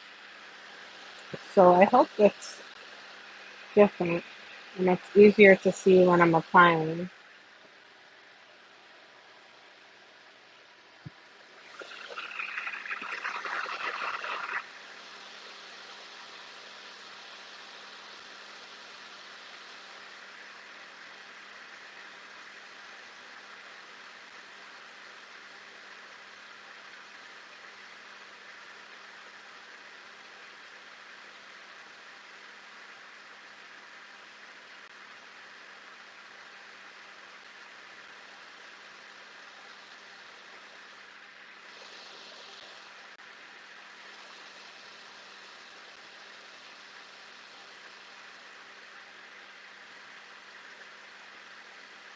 An overlay is almost like painting.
Okay.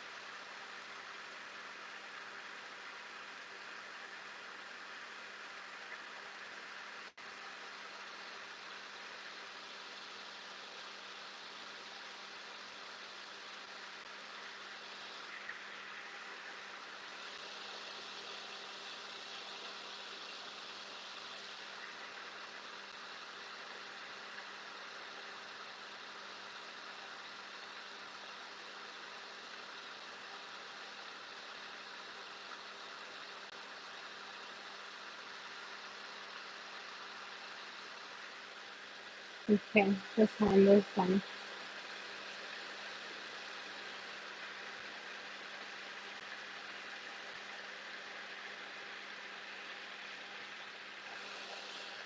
Next side.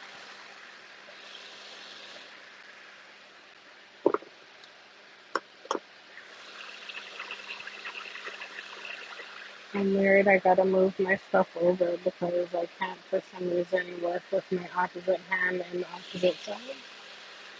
So don't laugh at me.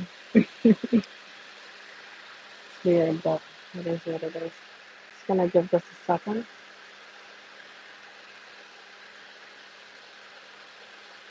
If I just did that one and it's shiny, I don't want to mess it up, so I'm gonna give it a sec. And then I'm gonna come back in and do the other side. But this is the one hand overlaid with white acrylic. I think I'm gonna do a little bit of a marble design today. I don't know, but I think that's what's going on.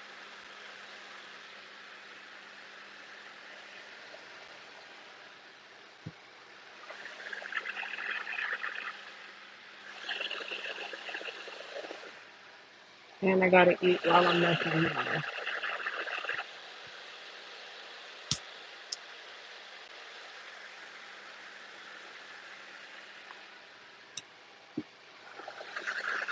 All right, I trust my thumb enough to continue. So again, I'm gonna do my little base first so that I don't put the white on my natural nail.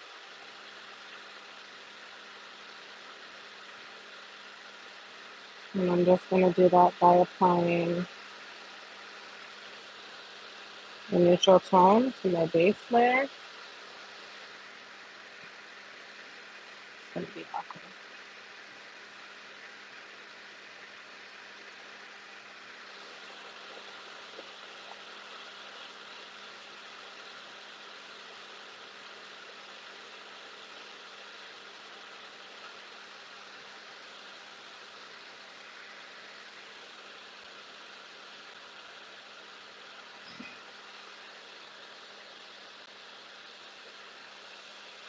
I already told you I'll do on my opposite hand. I'm not a fan. I don't care how many years it's been.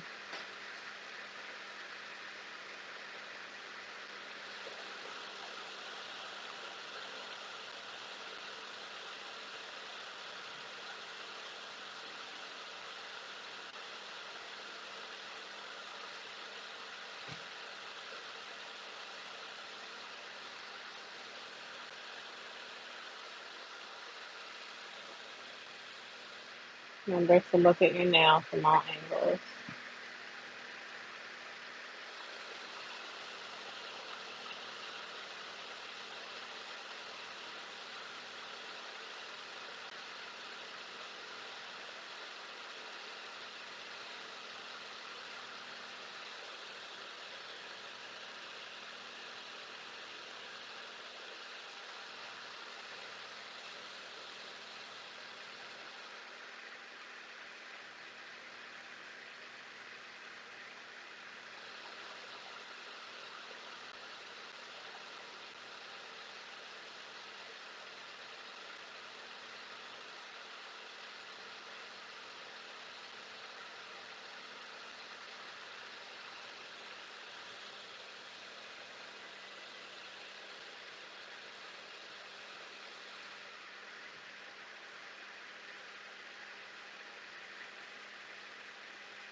Don't forget to turn your brush in different directions so you can properly hit the angles. The nail is not straight, so you gotta turn it side to side to make sure you catch all those sides, or else you're just going to miss areas, and that's not good for your nail. So turn it in different directions so you could see where you're applying the product to make sure you get all the areas you need to cover.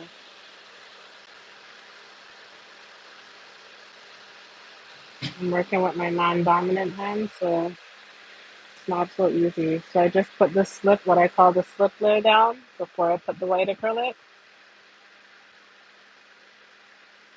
I don't want to mess up the other hand that I just did, but let's see what we can do.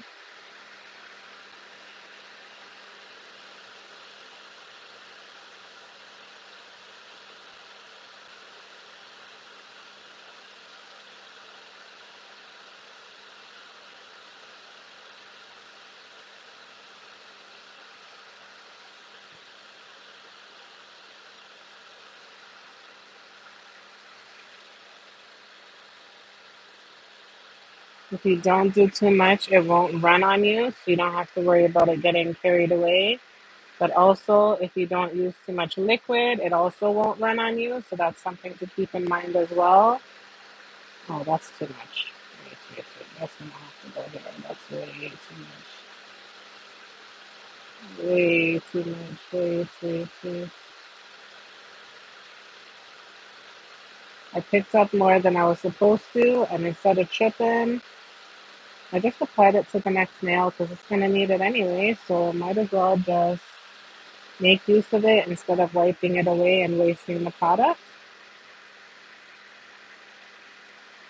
And that's what's good about working in small amounts too. You don't have to worry about, oh my gosh, I took too much. What am I gonna do? You can always figure out a way to make it work.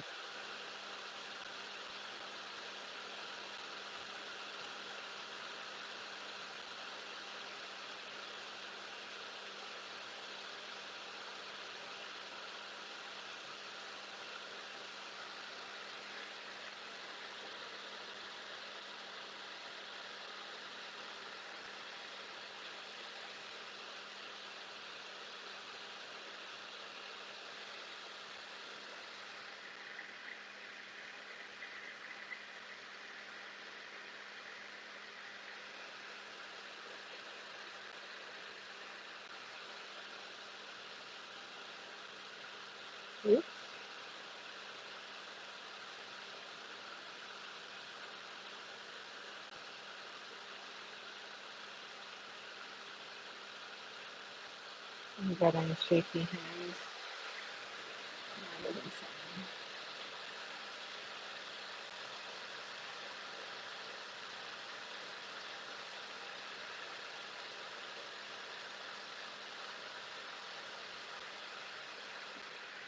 If you do have hands that get shaky, just find some way to stabilize your hands, some kind of a platform or an armrest.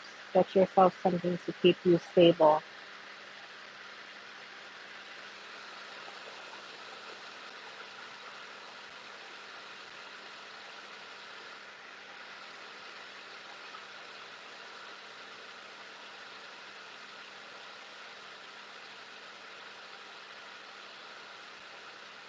And press in this back cuticle part because you want to make sure you seal it in. You don't want any air pockets, any air spaces, or anywhere for any type of debris to get in. So press down on that back area to make sure you get all of those pockets. And you seal your nail in.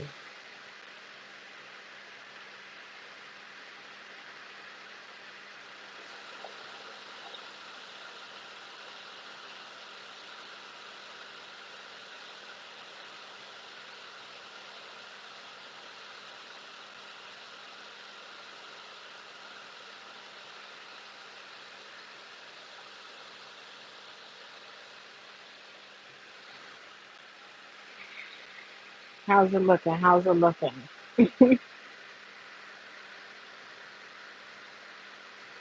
The quietest live I've had in a while. This is cool. All right.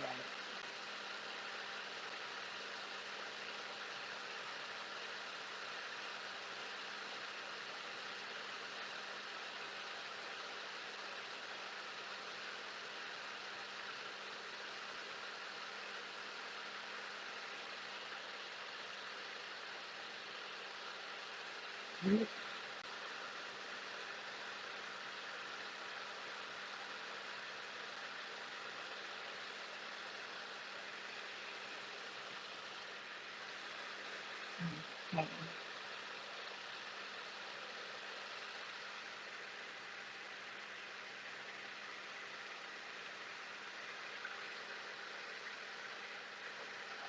The reason why I'm applying acrylic here and going backwards because I want to make sure my free edge has enough acrylic. Sometimes when you're doing an overlay, you focus so much on the back end that because you're not really applying new acrylic to the front end, you might not apply enough to cover off what you had before. So then when you go into file it after to finish file it, you lose product and you reveal what you had there before, which then might make you have to go in with like a white gel polish or something. So to avoid that, I just put a little bit of extra towards the tip to make sure I cover off enough.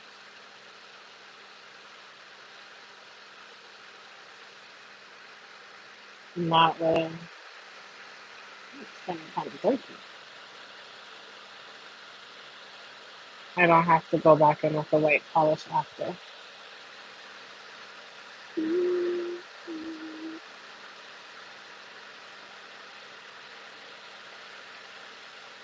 Well, let's hope I don't have to. I'm gonna do a marble, so hopefully it'll help hide any imperfections. Haha.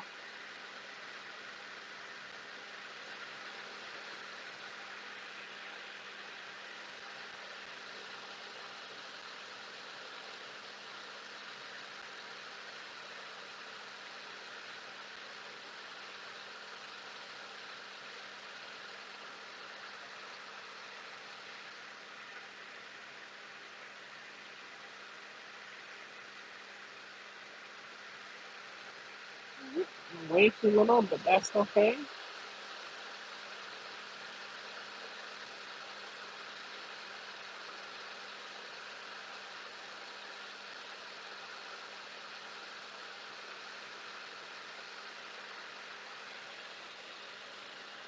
Remember, look at it from all directions.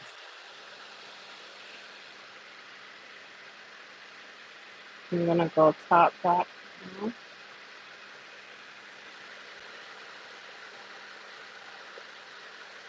Ooh.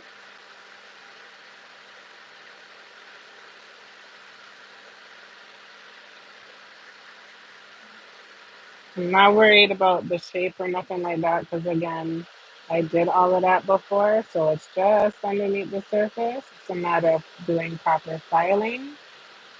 So I'm not worried about the shape. I'll deal with that at the end.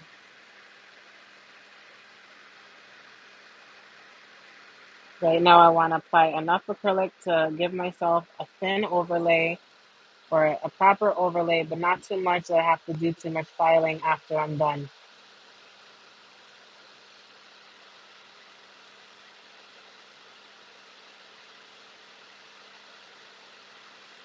I don't want my nails looking super thick.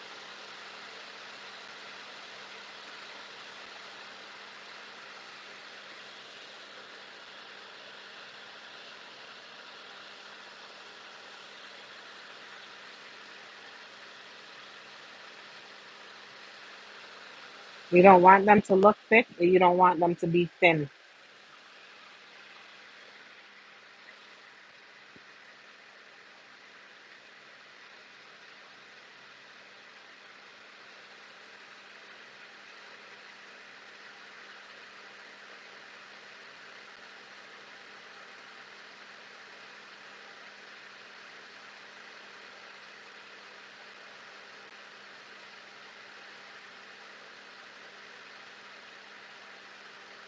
Now that I think about it, I haven't done white nails in a long time. I don't think I've done white accents and stuff, but not nails.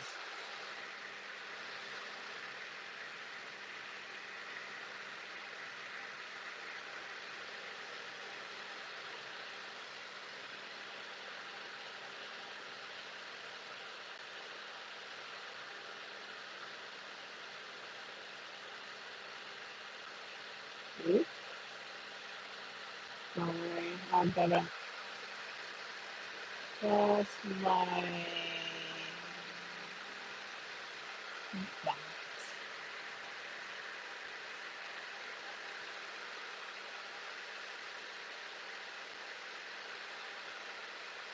Remember, this is the thumb that was jagged. And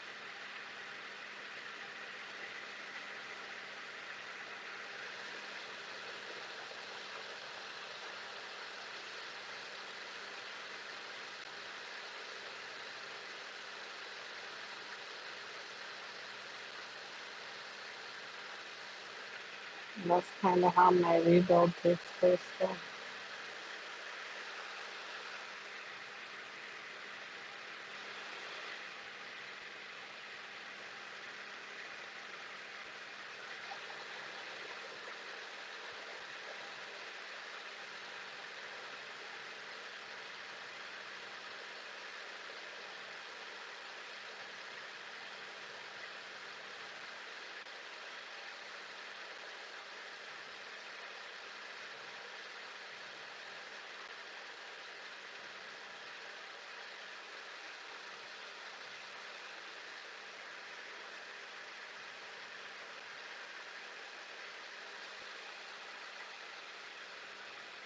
okay, I'm satisfied. Let me do a little bit more on the tip. A little tiny bit more on the tip.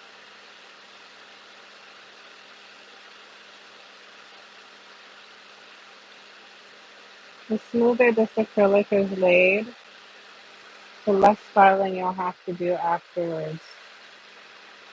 So that's why it's important to take time when you're doing it and make sure it's done to your liking. I need a little bit more there.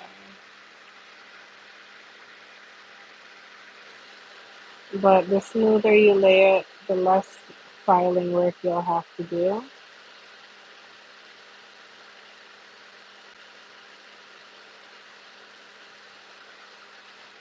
No, stop that.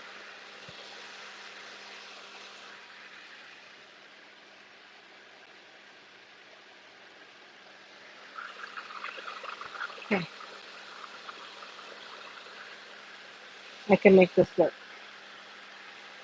If I have to fill in with any whites, I'll fill in with whites. But that is our white acrylic overlay fill-in. Look from the sides, it's not thicky, thicky, thick. See? Okay? Okay. So, what we're gonna do is let this dry real quick while I tidy up these things. And then we're going to finish file them and do a quick marble design. I think I'm gonna do it with purple and black. It's just what I'm feeling today. And then we're out of here. So let me move this over. Clean as you go, folks. Don't work in a dirty workspace. It's not nice for anybody. It's conducive to anybody.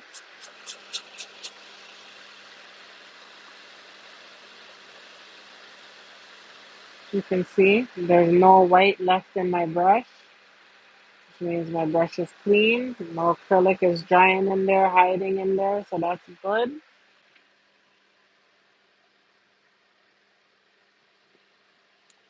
And considering I use the white acrylic, I mean, that's how you know I'm not lying to you when I tell you stuff. Okay, so I'm just gonna give this hand a second to dry. I don't want to do too much movement with it, so give it a moment.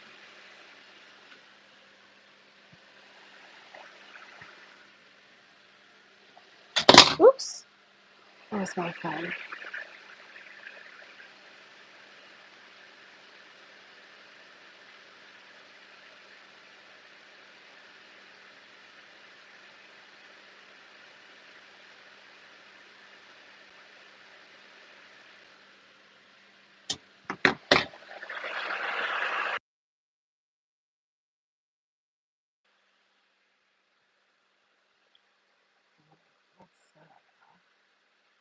Finish this. Oh, what did I say? I said I was gonna do marble, right? Let me take out the art.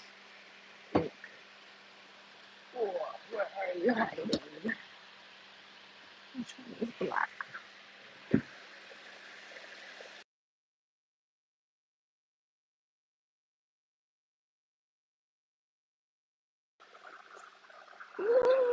Okay, we're dealing with this today. Oh, I have inks for Max too. Yes, these are kind of all my Max inks. We're gonna do number 11. Oh my, that hurts. Number 6. All right, those are gonna be my arting for today.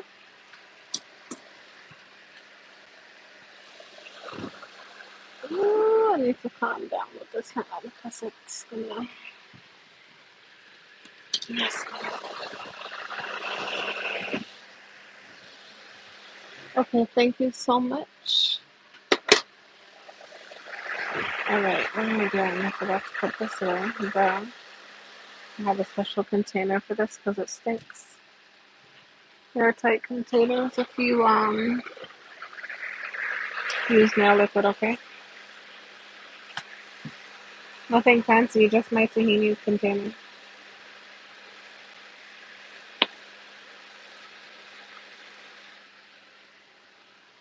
Okay, that's that. That's that. So here's where we're at with the nails. I just felt like doing white, so that's what I did.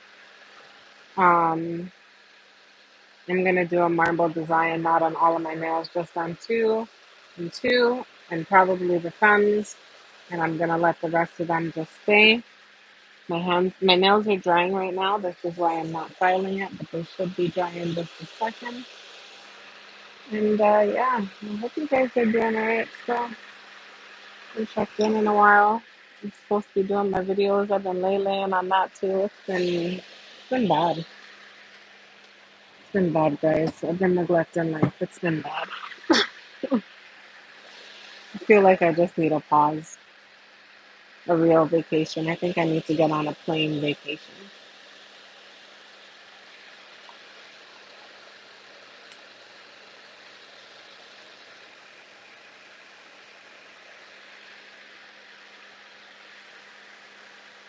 football season is over too, so I think I'm kind of depressed on that side.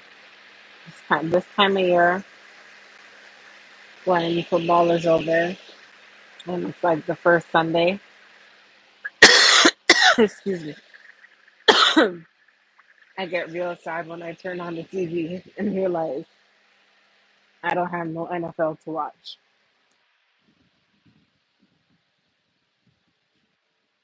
It legit kind of breaks me down still. If you know, you know. If you don't know, it's all good.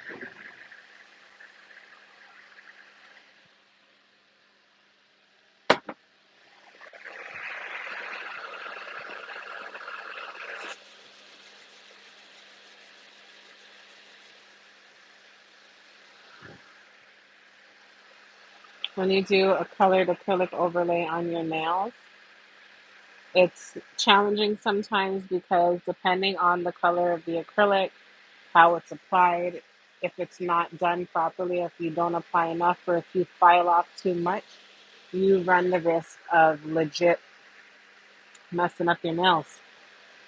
And I would say one of the best ways to avoid that is to just take your time. You do not have to super file your nails after you're done if you did it right the first time, which is why I took my time and did all of the pre-shaping and making sure the surface was smooth and all of that stuff. Because if you don't do that beforehand, when you get to this step, this is where you come into problems. So I was able to apply the white acrylic, and my intention now is to come and finish file my nails and do a marble effect on top. If it's not perfect, it's okay because the marble will probably hide it, which technically I don't really want to do, but the marble will help hide it. But when you apply any type of a color acrylic over your nail, make sure you do enough so that when you finish file, you don't rub it all away and you're left with what you started with. That shit would cheese me. All right. So first of all, let me check if this itch is dry. That would be a good idea. Yeah, let's put any type of metal object. Let's see. Hear that sound?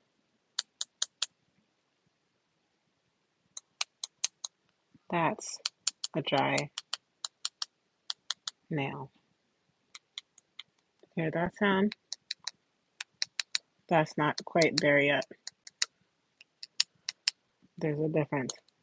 Click, clack. I don't know how to explain it, but there's a difference. Whatever. Anyways, so this hand isn't quite dry. Hopefully it will be there soon because I literally just did it, but this hand is, so I can go ahead and finish file this hand. Snap. Like, oh my gosh, it's taking so long, yo.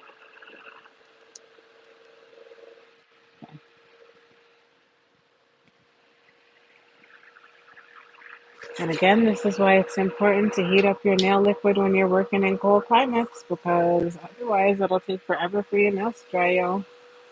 Nobody got time for that.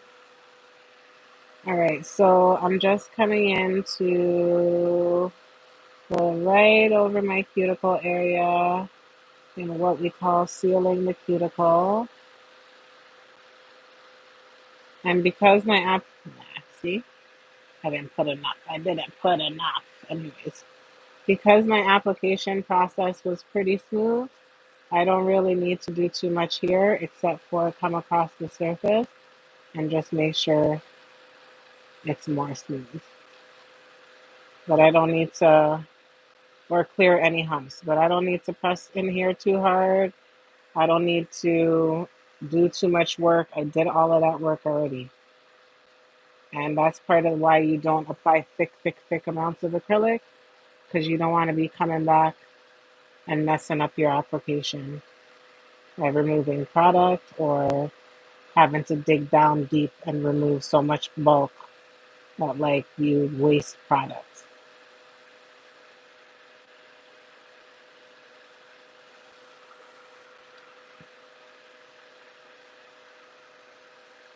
So come around, seal the cuticle, make sure I make it as smooth as possible, and then I come through the surface of the nail, gently gliding to make sure it's all even. It's hard to see because I'm working with white, but there's no bulk on my nail. And also, as you can see, as I'm doing this, none of the white is coming off. Oops. Okay, that side is still wet for real. Like wet, wet. Snap. Alright, I gotta stop playing around.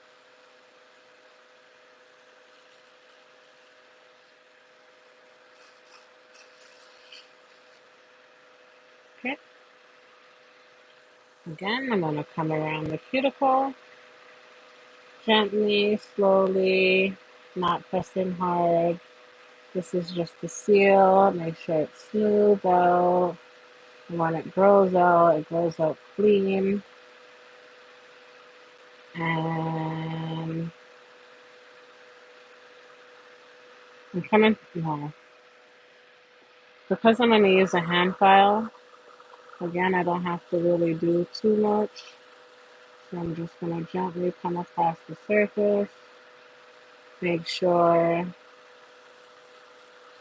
I catch the bulk,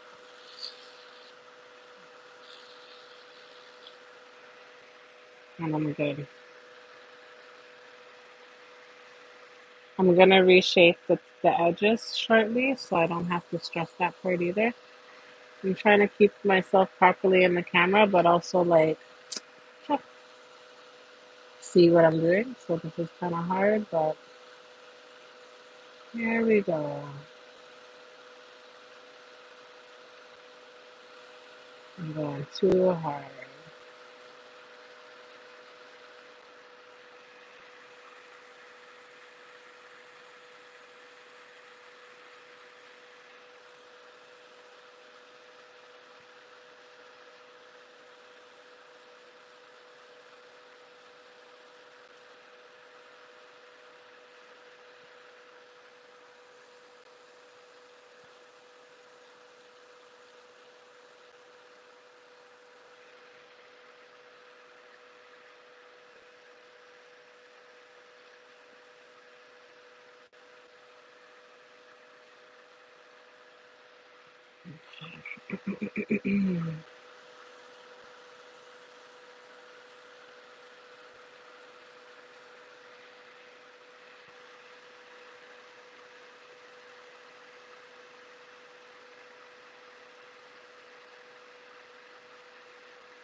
Sometimes I don't even feel like I want to use the e-file to do this. I really just want the e-file for the back area.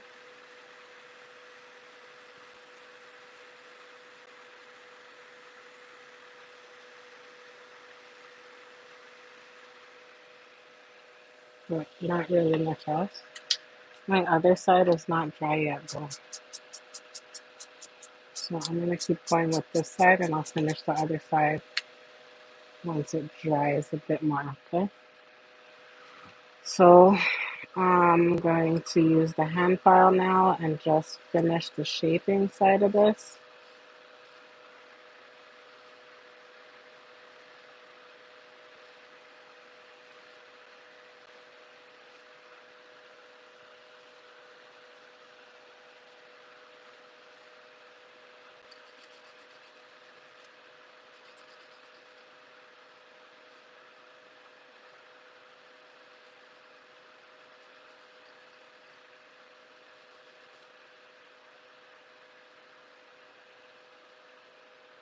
Oh, sorry.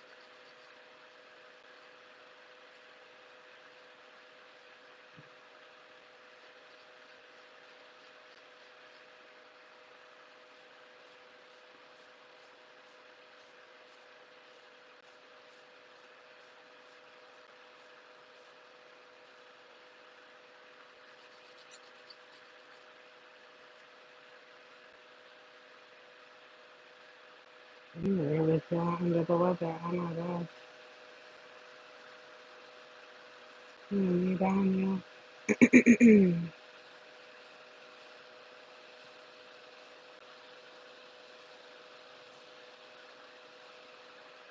See, this is what OCD does. It makes you obsessively compulsive about shit. It's like really bad. It's bad, yo. If you don't have it, consider yourself lucky. If you don't have the issues from it, consider yourself lucky.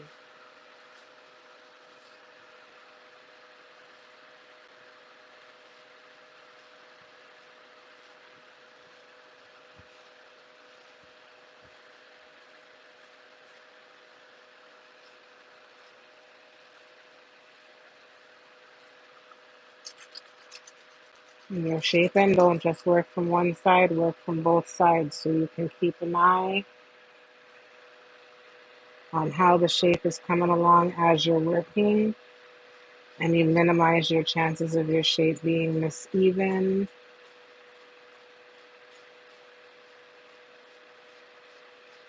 Just remember to keep looking at your nail from all angles.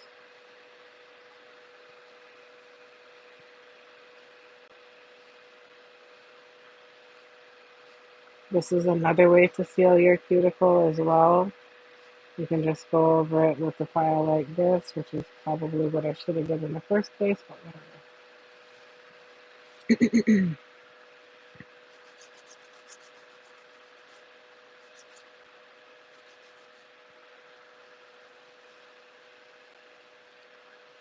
All right, so all white acrylic overlay on my natural nails. I'm almost done. I'm just shaping them out, finishing off the shape or cleaning up the shape.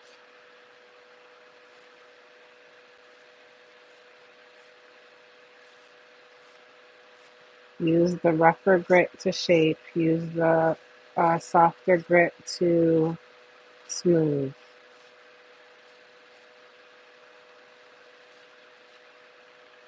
Look at your nail from all angles so you have an idea of where you need to correct or what you need to fix. Don't just work from one direction or one point of view.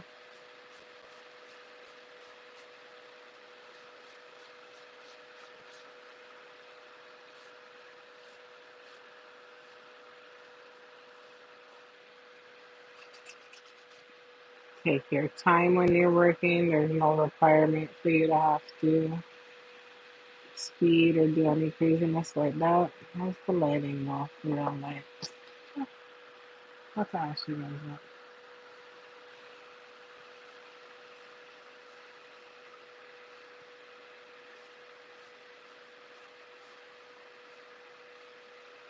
My energy is so down right now. I'm just surprised by this, to be honest.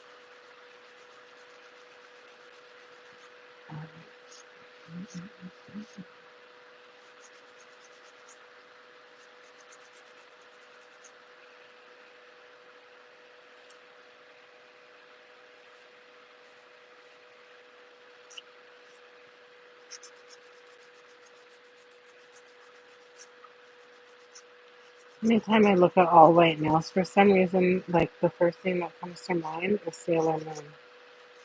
Am I tripping y'all? Sailor Moon of all people.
Sorry, I gotta concentrate when I'm doing this because I want to focus so I don't talk as much.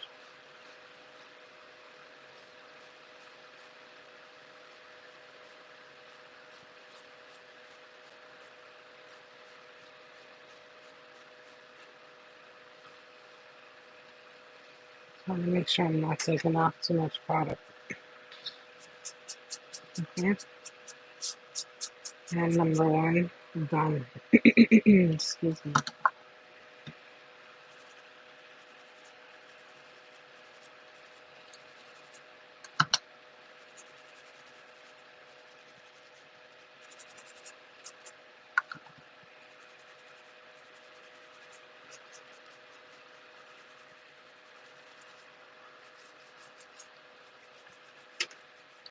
All right, number one is done. I hope number two is dry. I think it is done. This hand is done.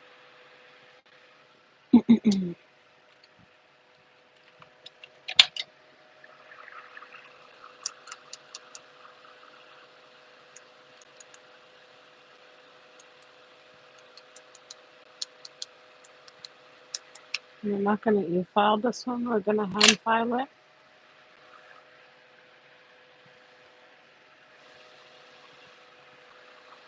And we'll see if that helps make a difference.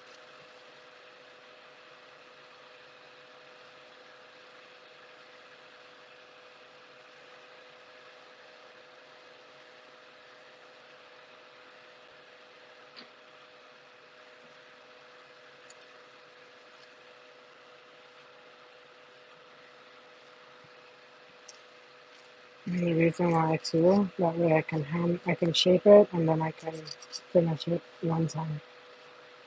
So I'm not going to use the e-file on this one.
Yep. And that's two things. Either it's not dry or I didn't put enough. I'm going to say it's a little bit of both.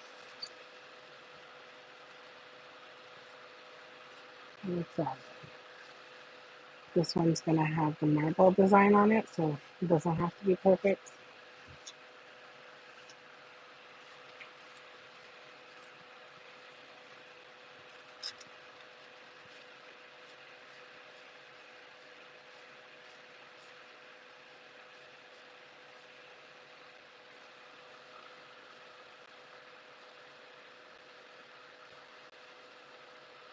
Okay, okay, okay.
I feel like this is the quietest live I've ever done,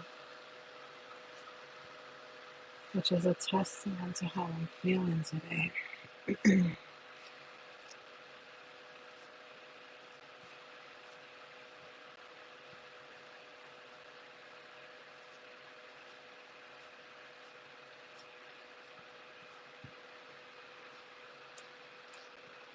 I also think I'm gonna start using my other phone to go live.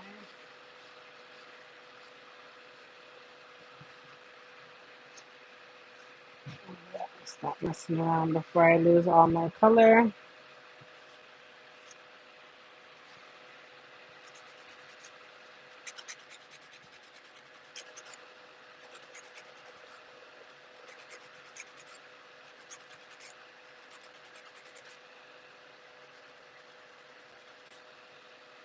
So I'm just fixing this peak here.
Listen, man, anybody that's out there that wants to do their own nails, it's very possible, it's very doable.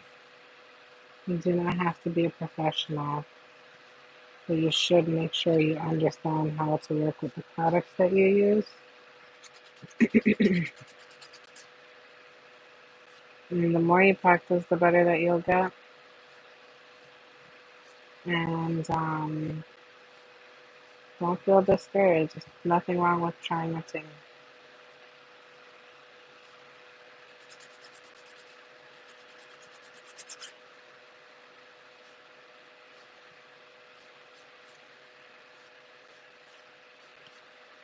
Try until you get better. Don't give up on yourself. You can do anything you put your mind to and you put your effort into.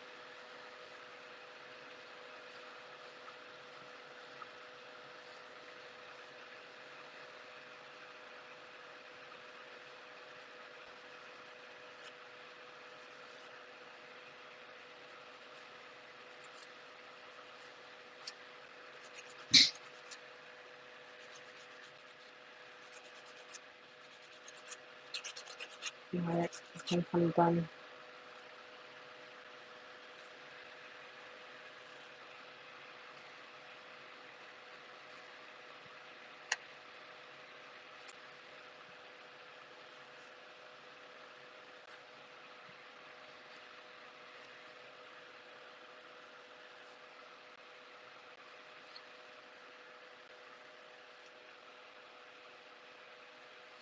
Alright, done now.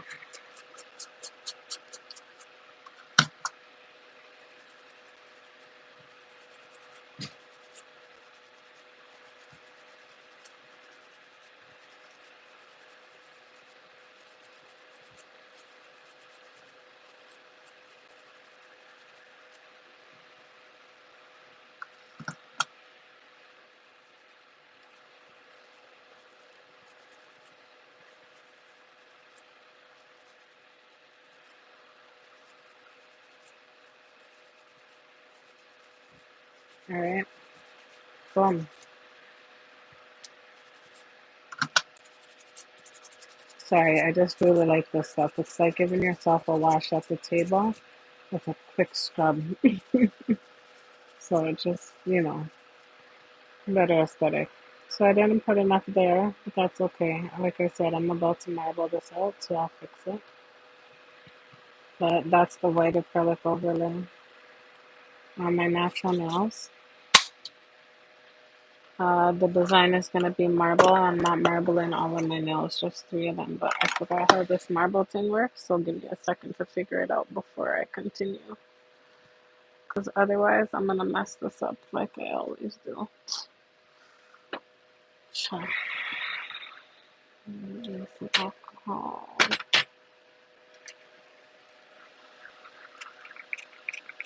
So I'm just working with alcohol ink, so I don't want to do nothing too fancy. I'm tired. Where's my top coat? I got that here. Before I even take out any of this art stuff, let me turn off this fan. Get this out of the way. Hold up here. Let me transition real quick. Let me get the lamp out. Ooh.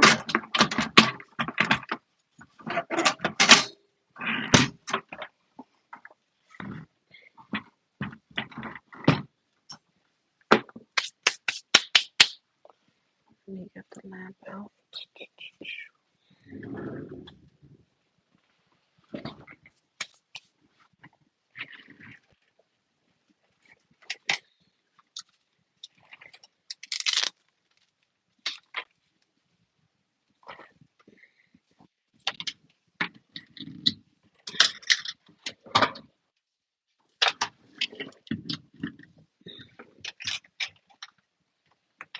All right, lamps go.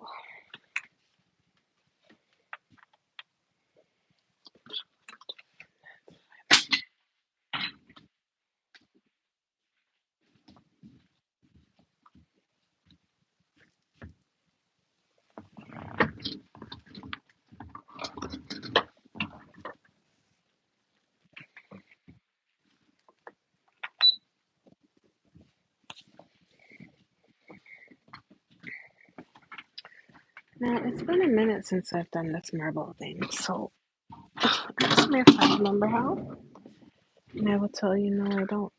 So we're gonna play with the marble thing and see what happens, because I don't remember how to use it right now.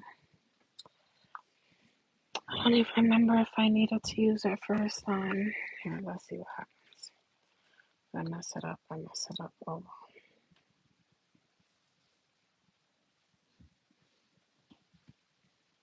Y'all see this? Hold on.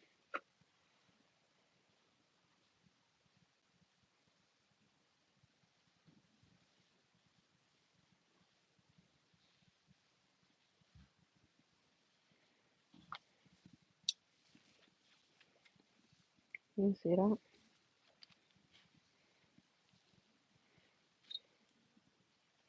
I don't know if I'm supposed to hit it with a bam bam boom to make it spread. That's my understanding. But I just find it never spreads. You can hit it with the bim bam boom and it just looks back at you like, huh? No, ma'am, it's not working. But I'm gonna do layered marble. I'll show you what I mean by that in a second.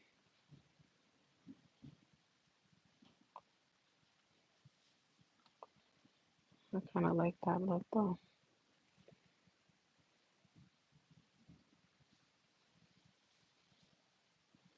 I'll try this two ways. Hold on.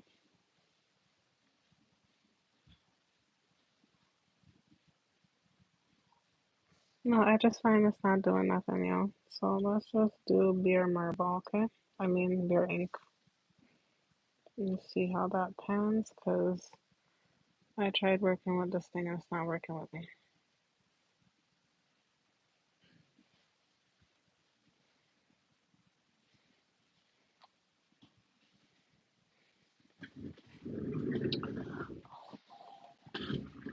So I'm gonna do here. I've had a thing for marble lately. I don't know what's going on, but we're gonna work with it. We're gonna work with it.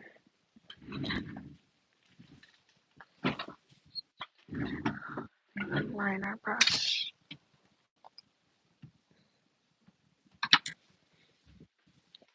We're gonna work with it.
It's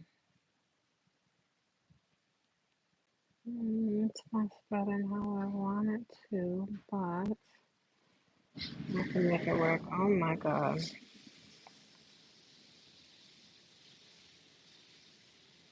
I don't want it to be like heavy. I just want light veining through this area.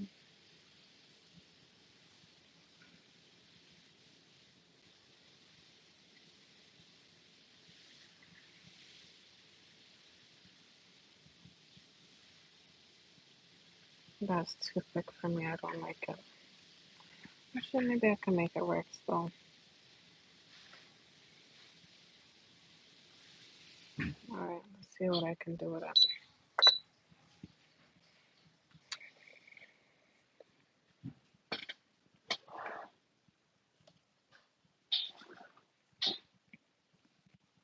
I'm trying to see if I can mend this marble a little bit. I don't know how it's going to turn out, but we'll try a thing.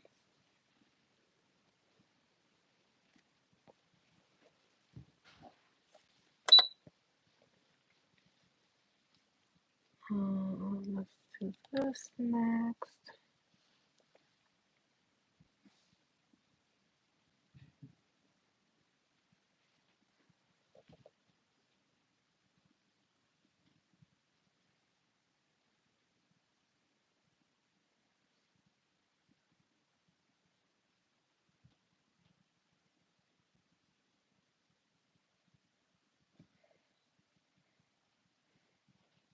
I forgot I wanted to do my thumb too.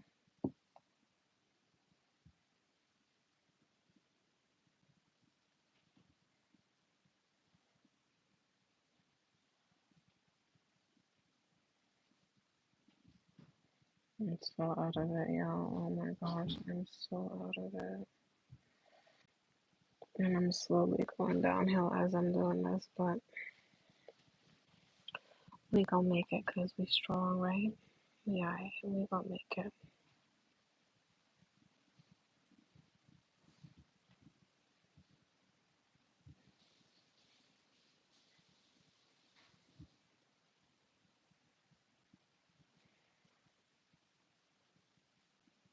So it does that weird effect, like it's there, but it's. Can y'all see that? Hold on, let me show you what is going on here. So I'm just making like marble effect by dropping the ink and letting it kind of sit where it lands and just layering that over and over. That's another way to do marble effect with ink. So you don't have to like overstress it, and then you can add the stress lines if you want, or add like lines in here to like kind of. You don't have to do that part though. I would do it with gold. Actually, I should have gold in there. That's what I wanted. Gold. Let's get down and get it, shall we? Ooh!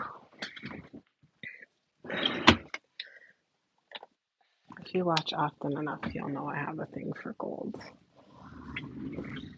Oh, let's do it with some gold, because then I'm going to layer it.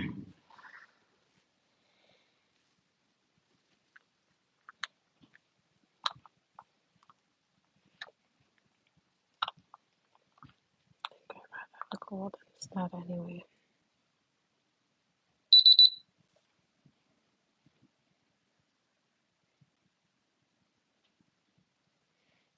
Alright, let's do it with gold, okay?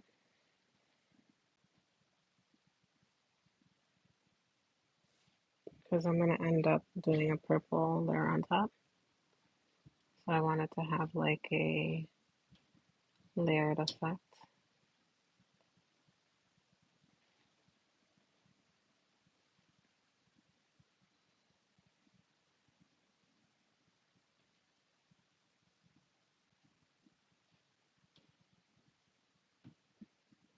I'm not being fancy, as you can see. I'm actually being very, very messy.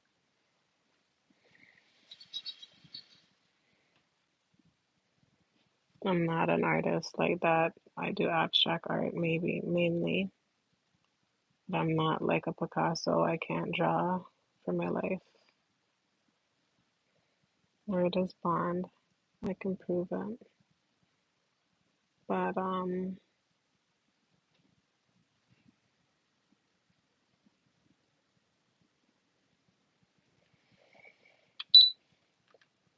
I can do abstract-ish, and that's primarily my focus. Most of my clients don't care about nail art anyway. It's not their thing, so I don't stress myself out about it. Or if they want me to do something, I'll do my best. More times I am successful, by the way. But not everybody's into the art thing. I'm one of those people.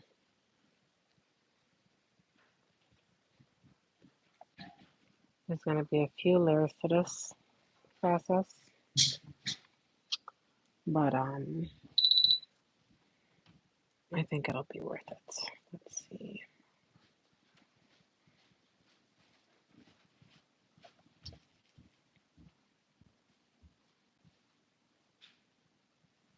The reason I'm not putting anything on the plain nails is because exactly that, they're just going to be plain. So they'll just get a top coat in the end. They don't need a base coat.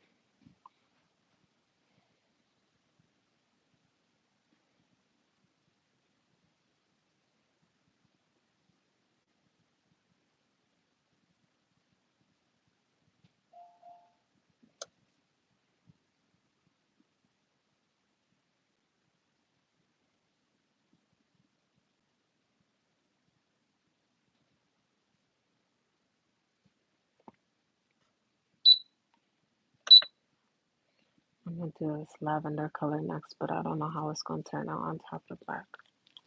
So let's see.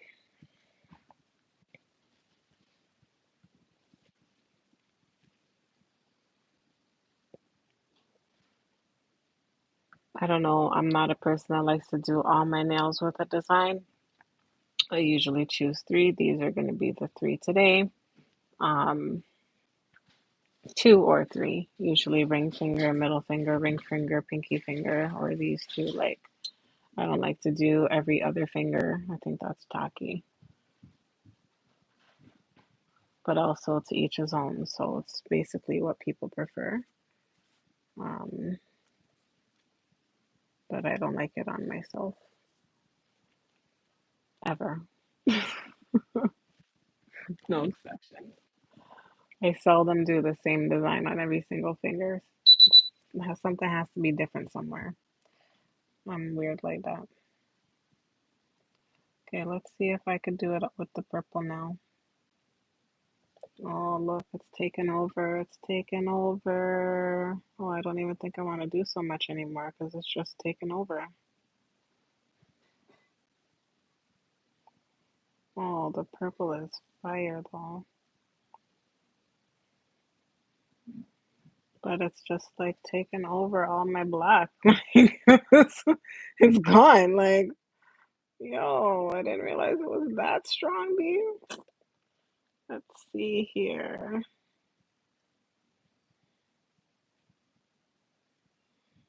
Oh my. That is a powerful, powerful color. I don't think diluting it is going to do anything.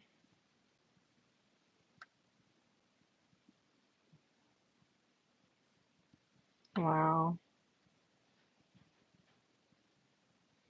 Okay, I'll let it fade out, but I'm not going to let it stay so strong.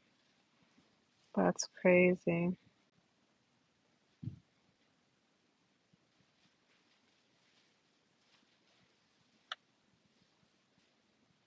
Oh, that was bananas, y'all.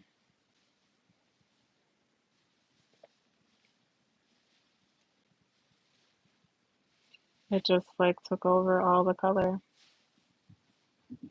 I'm not mad, but damn.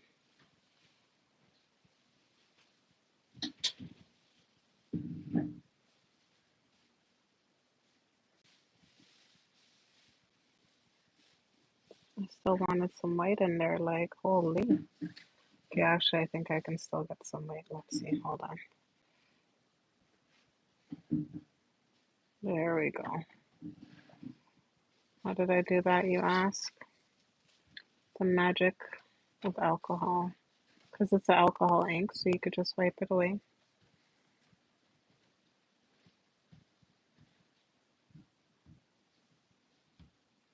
I still want some of my white in there, and because I already covered the black with the base coat, I know the black is going to stay. So I'm going to wipe away some of this purple because it's heavy. But that's why you kind of cure in between, and if you are happy with what you do, you set it, and that way you don't have to worry about it getting messed up or you having to erase it because I'm just wiping away all of the excess purple. I hope you guys can see. Oh my gosh.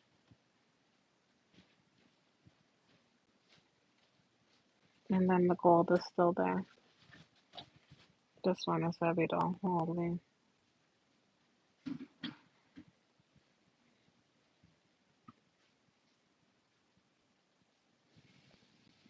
It'll be a little smudge, but I'm okay with it.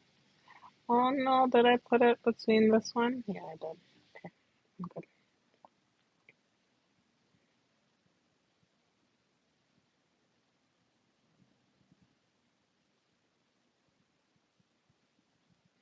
I like that effect though.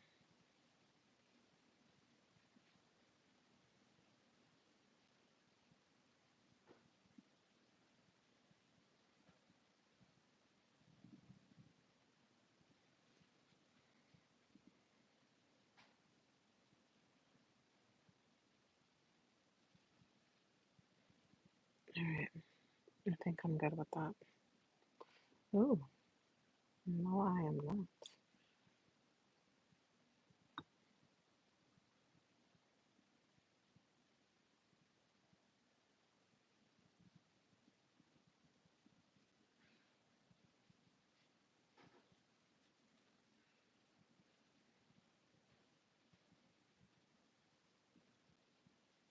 I know there's been two people on this live since I started, so I just want to thank you for rocking with me. I don't know if it's the same too, but what's good? I'm shouting you out. Thank you for the support. You don't even gotta say nothing. I see you.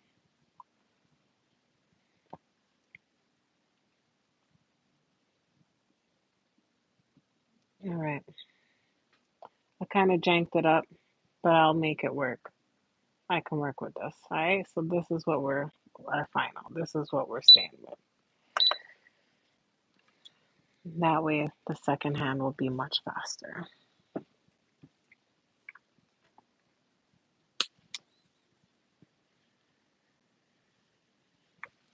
After these pretty nails are done, they're going outside to shovel inches and inches of snow.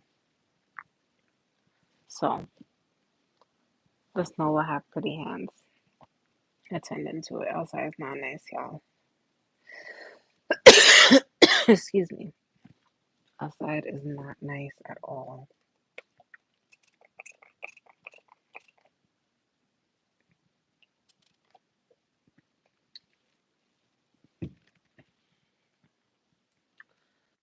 And that was my base. I'm going to do a top coat.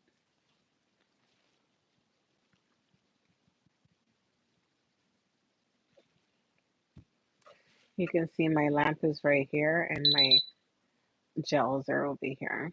Make sure when your lamp is on, your gels are nowhere near your lamp or nor your brushes are nowhere near the light, or you are going to run the risk of drying your gel all over your stuff. So just remember that. Don't expose your lamp to the area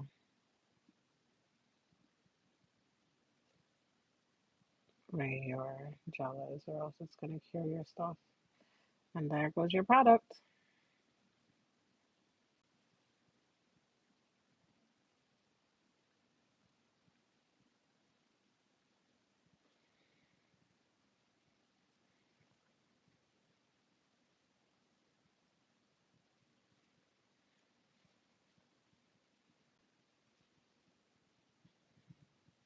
Oh, excuse me.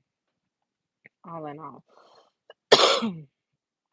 what I did here is not fancy. It's just simple, easy nail art with alcohol inks on a white acrylic overlay on my natural nails.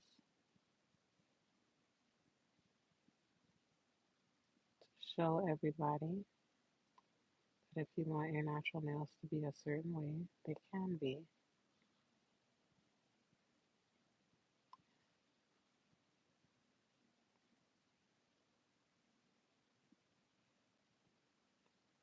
I'm going to double coat this because I went so long on my last set of nails that my top coat started to chip.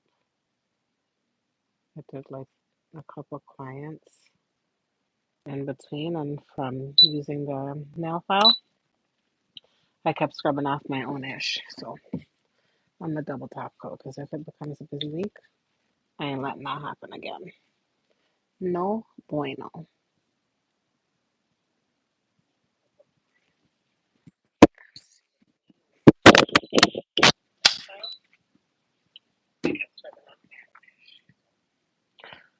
Just checking the audio because I have to switch my earpiece and my phone has been wilding, so I don't want that to get kind of crazy.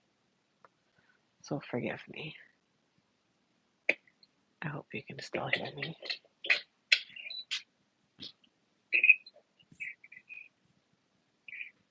Just checking the audio because I have to switch my earpiece. There we go. All right. So I'm just curing it for 60 seconds, which means letting the gel dry in the lamp.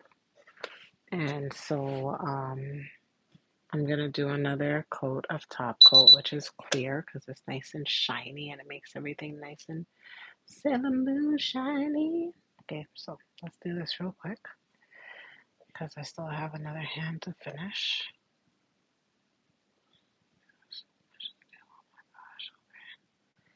I'm going to finish eating or I'm going to get in trouble. Okay.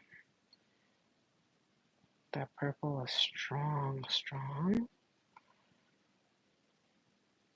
Did I shake it? I don't even know.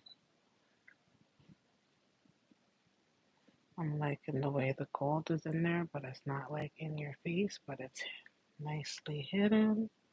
So you gotta look close, close, but not too close.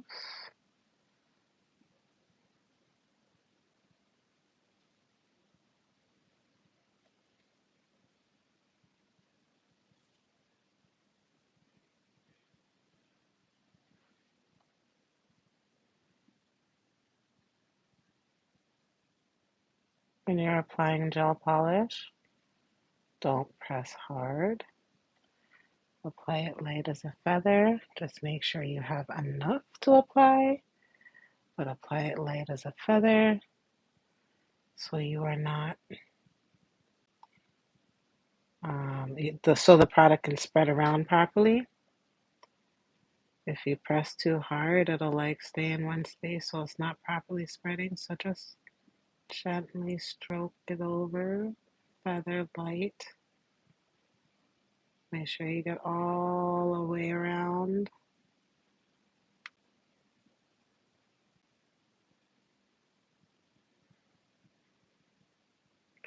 This can get very therapeutic and also hypnotic.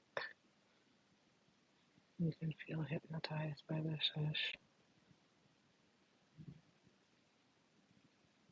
If you get any product on your skin, just make sure you wipe it off before you put it in the light.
Give your nails proper curing time. Don't rush it because you want to make sure that your nails are properly cured all the way through. That means they're dry.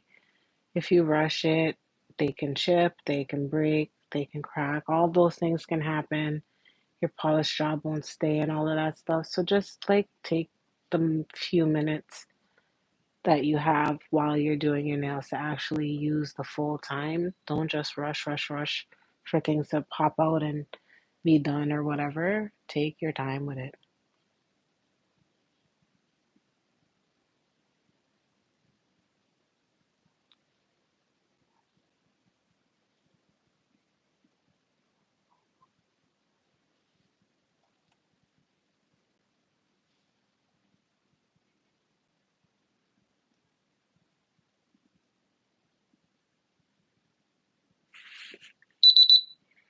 All right, that's hand number one. Let's go do hand number two. It probably won't even look the same, but anyways, whatever. So we started with black ink, right?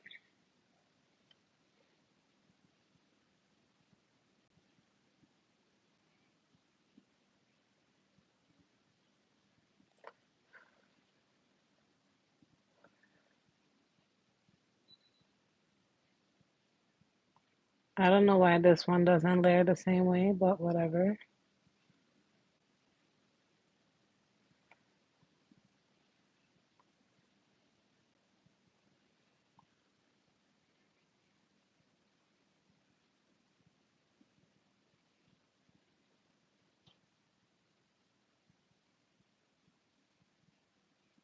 It doesn't do the same.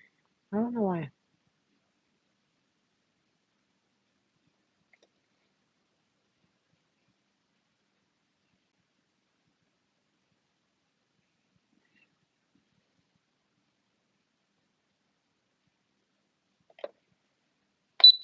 Oops. Do not forget the thumb this time.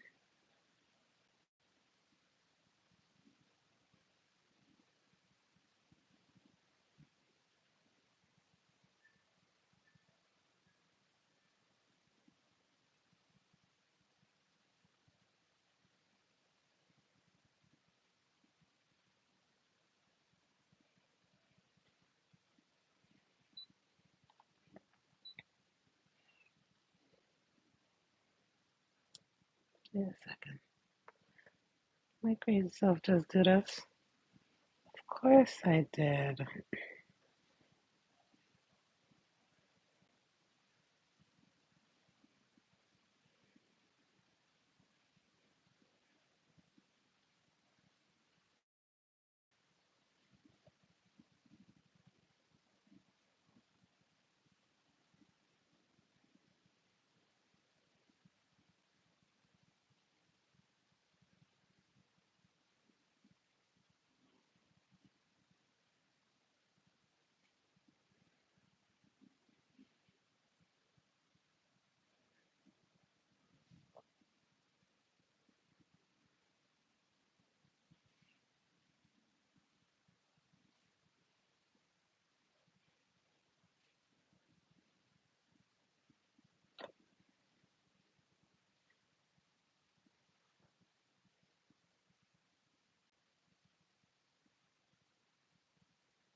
We'll work with that.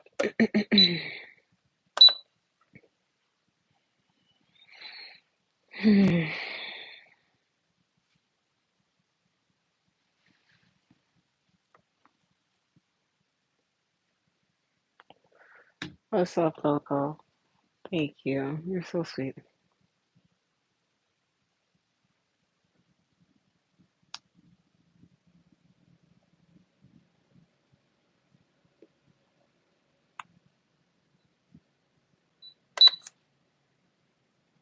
All right, then we're gonna do this.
All right, let's throw this in the light.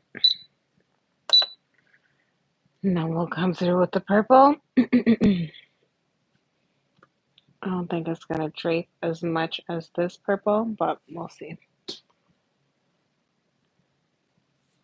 Now that I kind of have a better gauge on how crazy the purple is.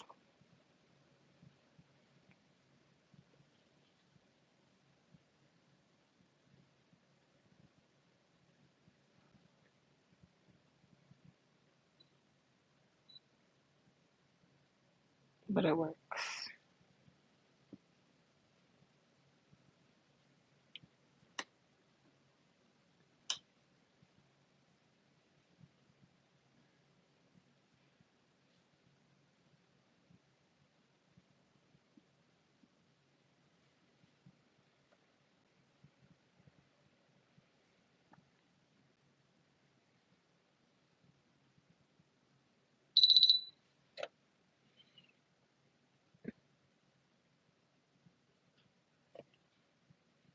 All right, let's come through with this heartbreaking purple.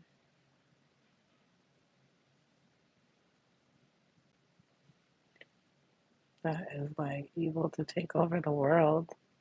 Damn. That goes heavy, yo.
I'm just cleaning up the purple. Sorry. I know I'm quiet.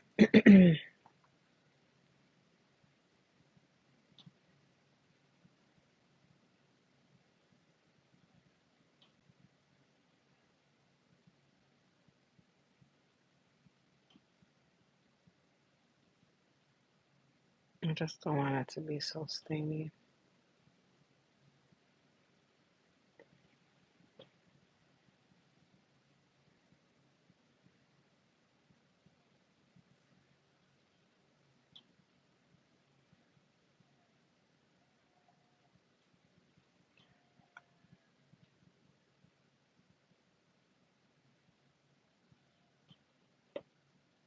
There we go. It doesn't need to look so, no,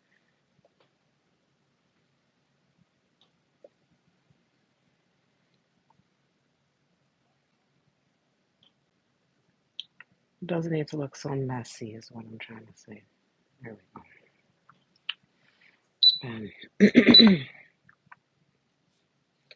All right, almost done here. I well and took my time indeed. Oh my gosh, this is embarrassing. Well, no, it's actually not embarrassing. It's just the realities of what happened when you're not feeling well and you decide to do something, but you're too tired. But you still had to do it, so yeah. At least my nails are done. Shoot, can't complain about that. Um,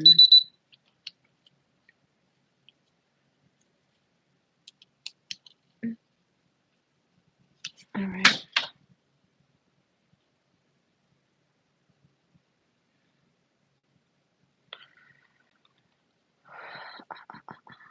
all right, taco time.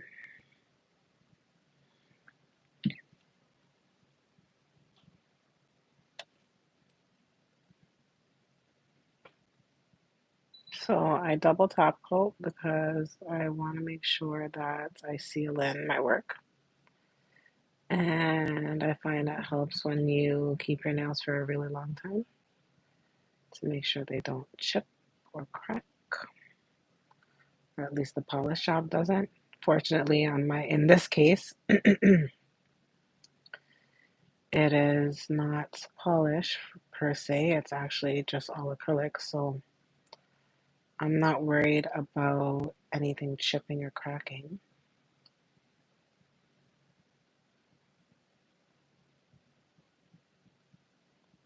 Most that can happen is the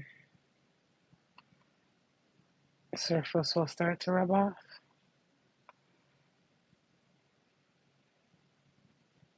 over like a long course of time, or depending on if I scratch it with something already or not.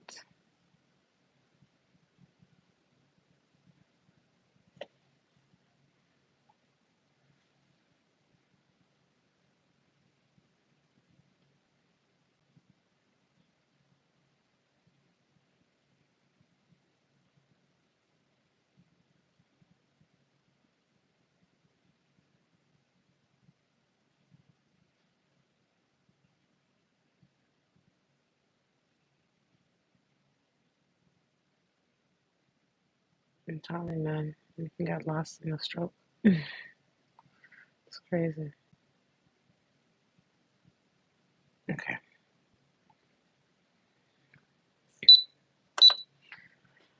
that's one. I'm gonna do one more, and then I'm done because I'm tired. It's been a long ass session. I'm glad I got it done because my nails were looking atrocious and it was time. And don't be like me, friends, or some of my clients, and don't wait so long to do your nails in between sessions because it will take longer to do. And you shouldn't let them grow out so long without actually getting them rebalanced because you don't want to break anything, especially if it's your natural nails. So your strength will only be so strong after they grow out. That's why there's regular intervals required in order to keep your nail maintenance. So 2 weeks is ideal, but 3 weeks usually is, I'd say, the right amount of time. 4 weeks, okay, you're over your 3 week mark. We can manage. 5 weeks, you're getting a little ridiculous. You know you're past your time. What's going on? 6 weeks, you're no longer in a refill stage. You're just like at a redo stage. And anything beyond that, you lost your damn mind. You're not getting a refill. You're just getting new nails. So be aware of that too, because that's going to take time. And when you have a appointment set for a refill, but your nails are 8 weeks past grown out, that's going to take more than what the tech probably anticipated, which will affect their ability to schedule their clients, or they may be required to push back another client. So it can really alter someone's schedule if you're not clear about, what they're working with when you get there. Even if you have something like a repair that needs to happen and you don't tell them beforehand, repairs take time. You want to do them properly.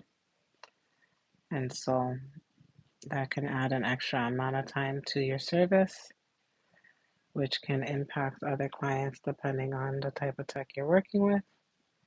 So it's just courtesy to kind of be on point with your nail service, but things happen, so it's not like anyone's judging and saying it has to be this way.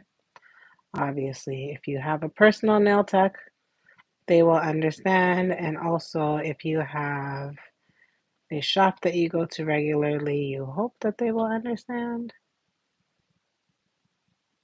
But in that scenario, you might not have a developed relationship, so it may not be.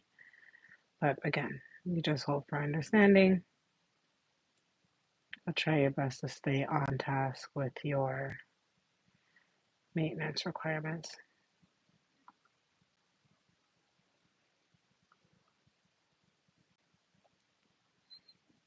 I'm obsessed, guys. I'm obsessed. I just want to do this all day long. Okay, I can stop now.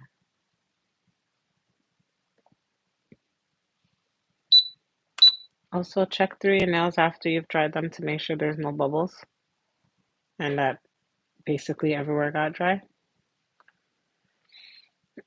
Sometimes because you can't really see the surface too tough or you don't look at it properly, you might have little I don't want to call them bubbles, separation that look like bubbles on the surface of your nail when you don't cover it properly with the top coat and you go to dry it in the lap. So take a look at your nails when they come out and make sure you don't have none of those bubble breaks or separation spaces on your nails, or else your polish won't hold.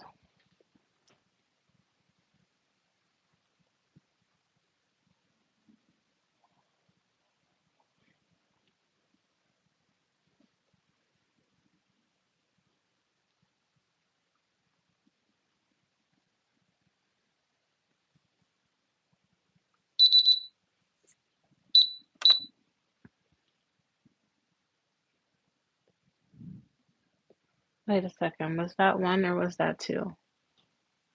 I don't remember. See what happens when I'm not paying attention?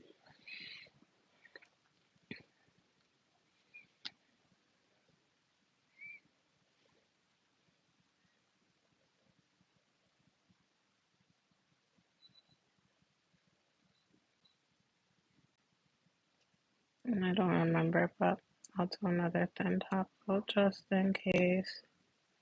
You can never do too much. I don't care what nobody say. If it's thin, that's all right.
All right.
All right. My next one is hot six.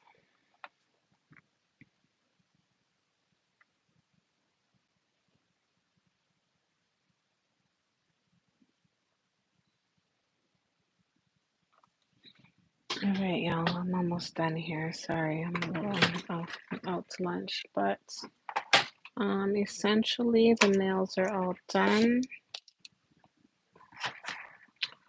Um, I will give them a quick little oil down.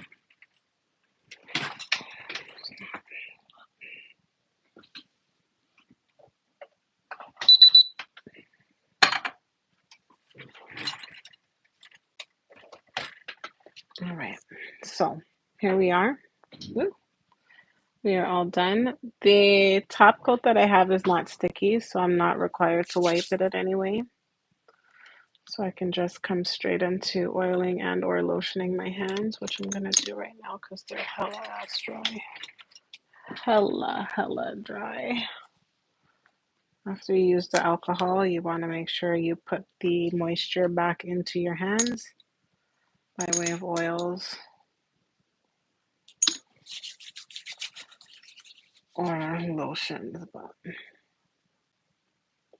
I got mine with the lotions and the oil, sorry.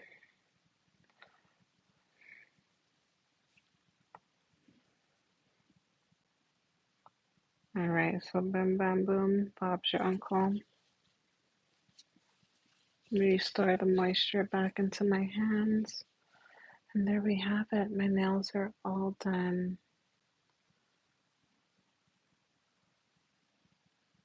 Better than what I started with, thank God, because that was looking real sad. But yeah, here we go. So that's it, y'all. You followed me on the process of how to do your nails by yourself. If you got any questions, you can leave them in the comments. But until then, I appreciate you tuning in. And until I catch you on the next one, y'all, stay blessed.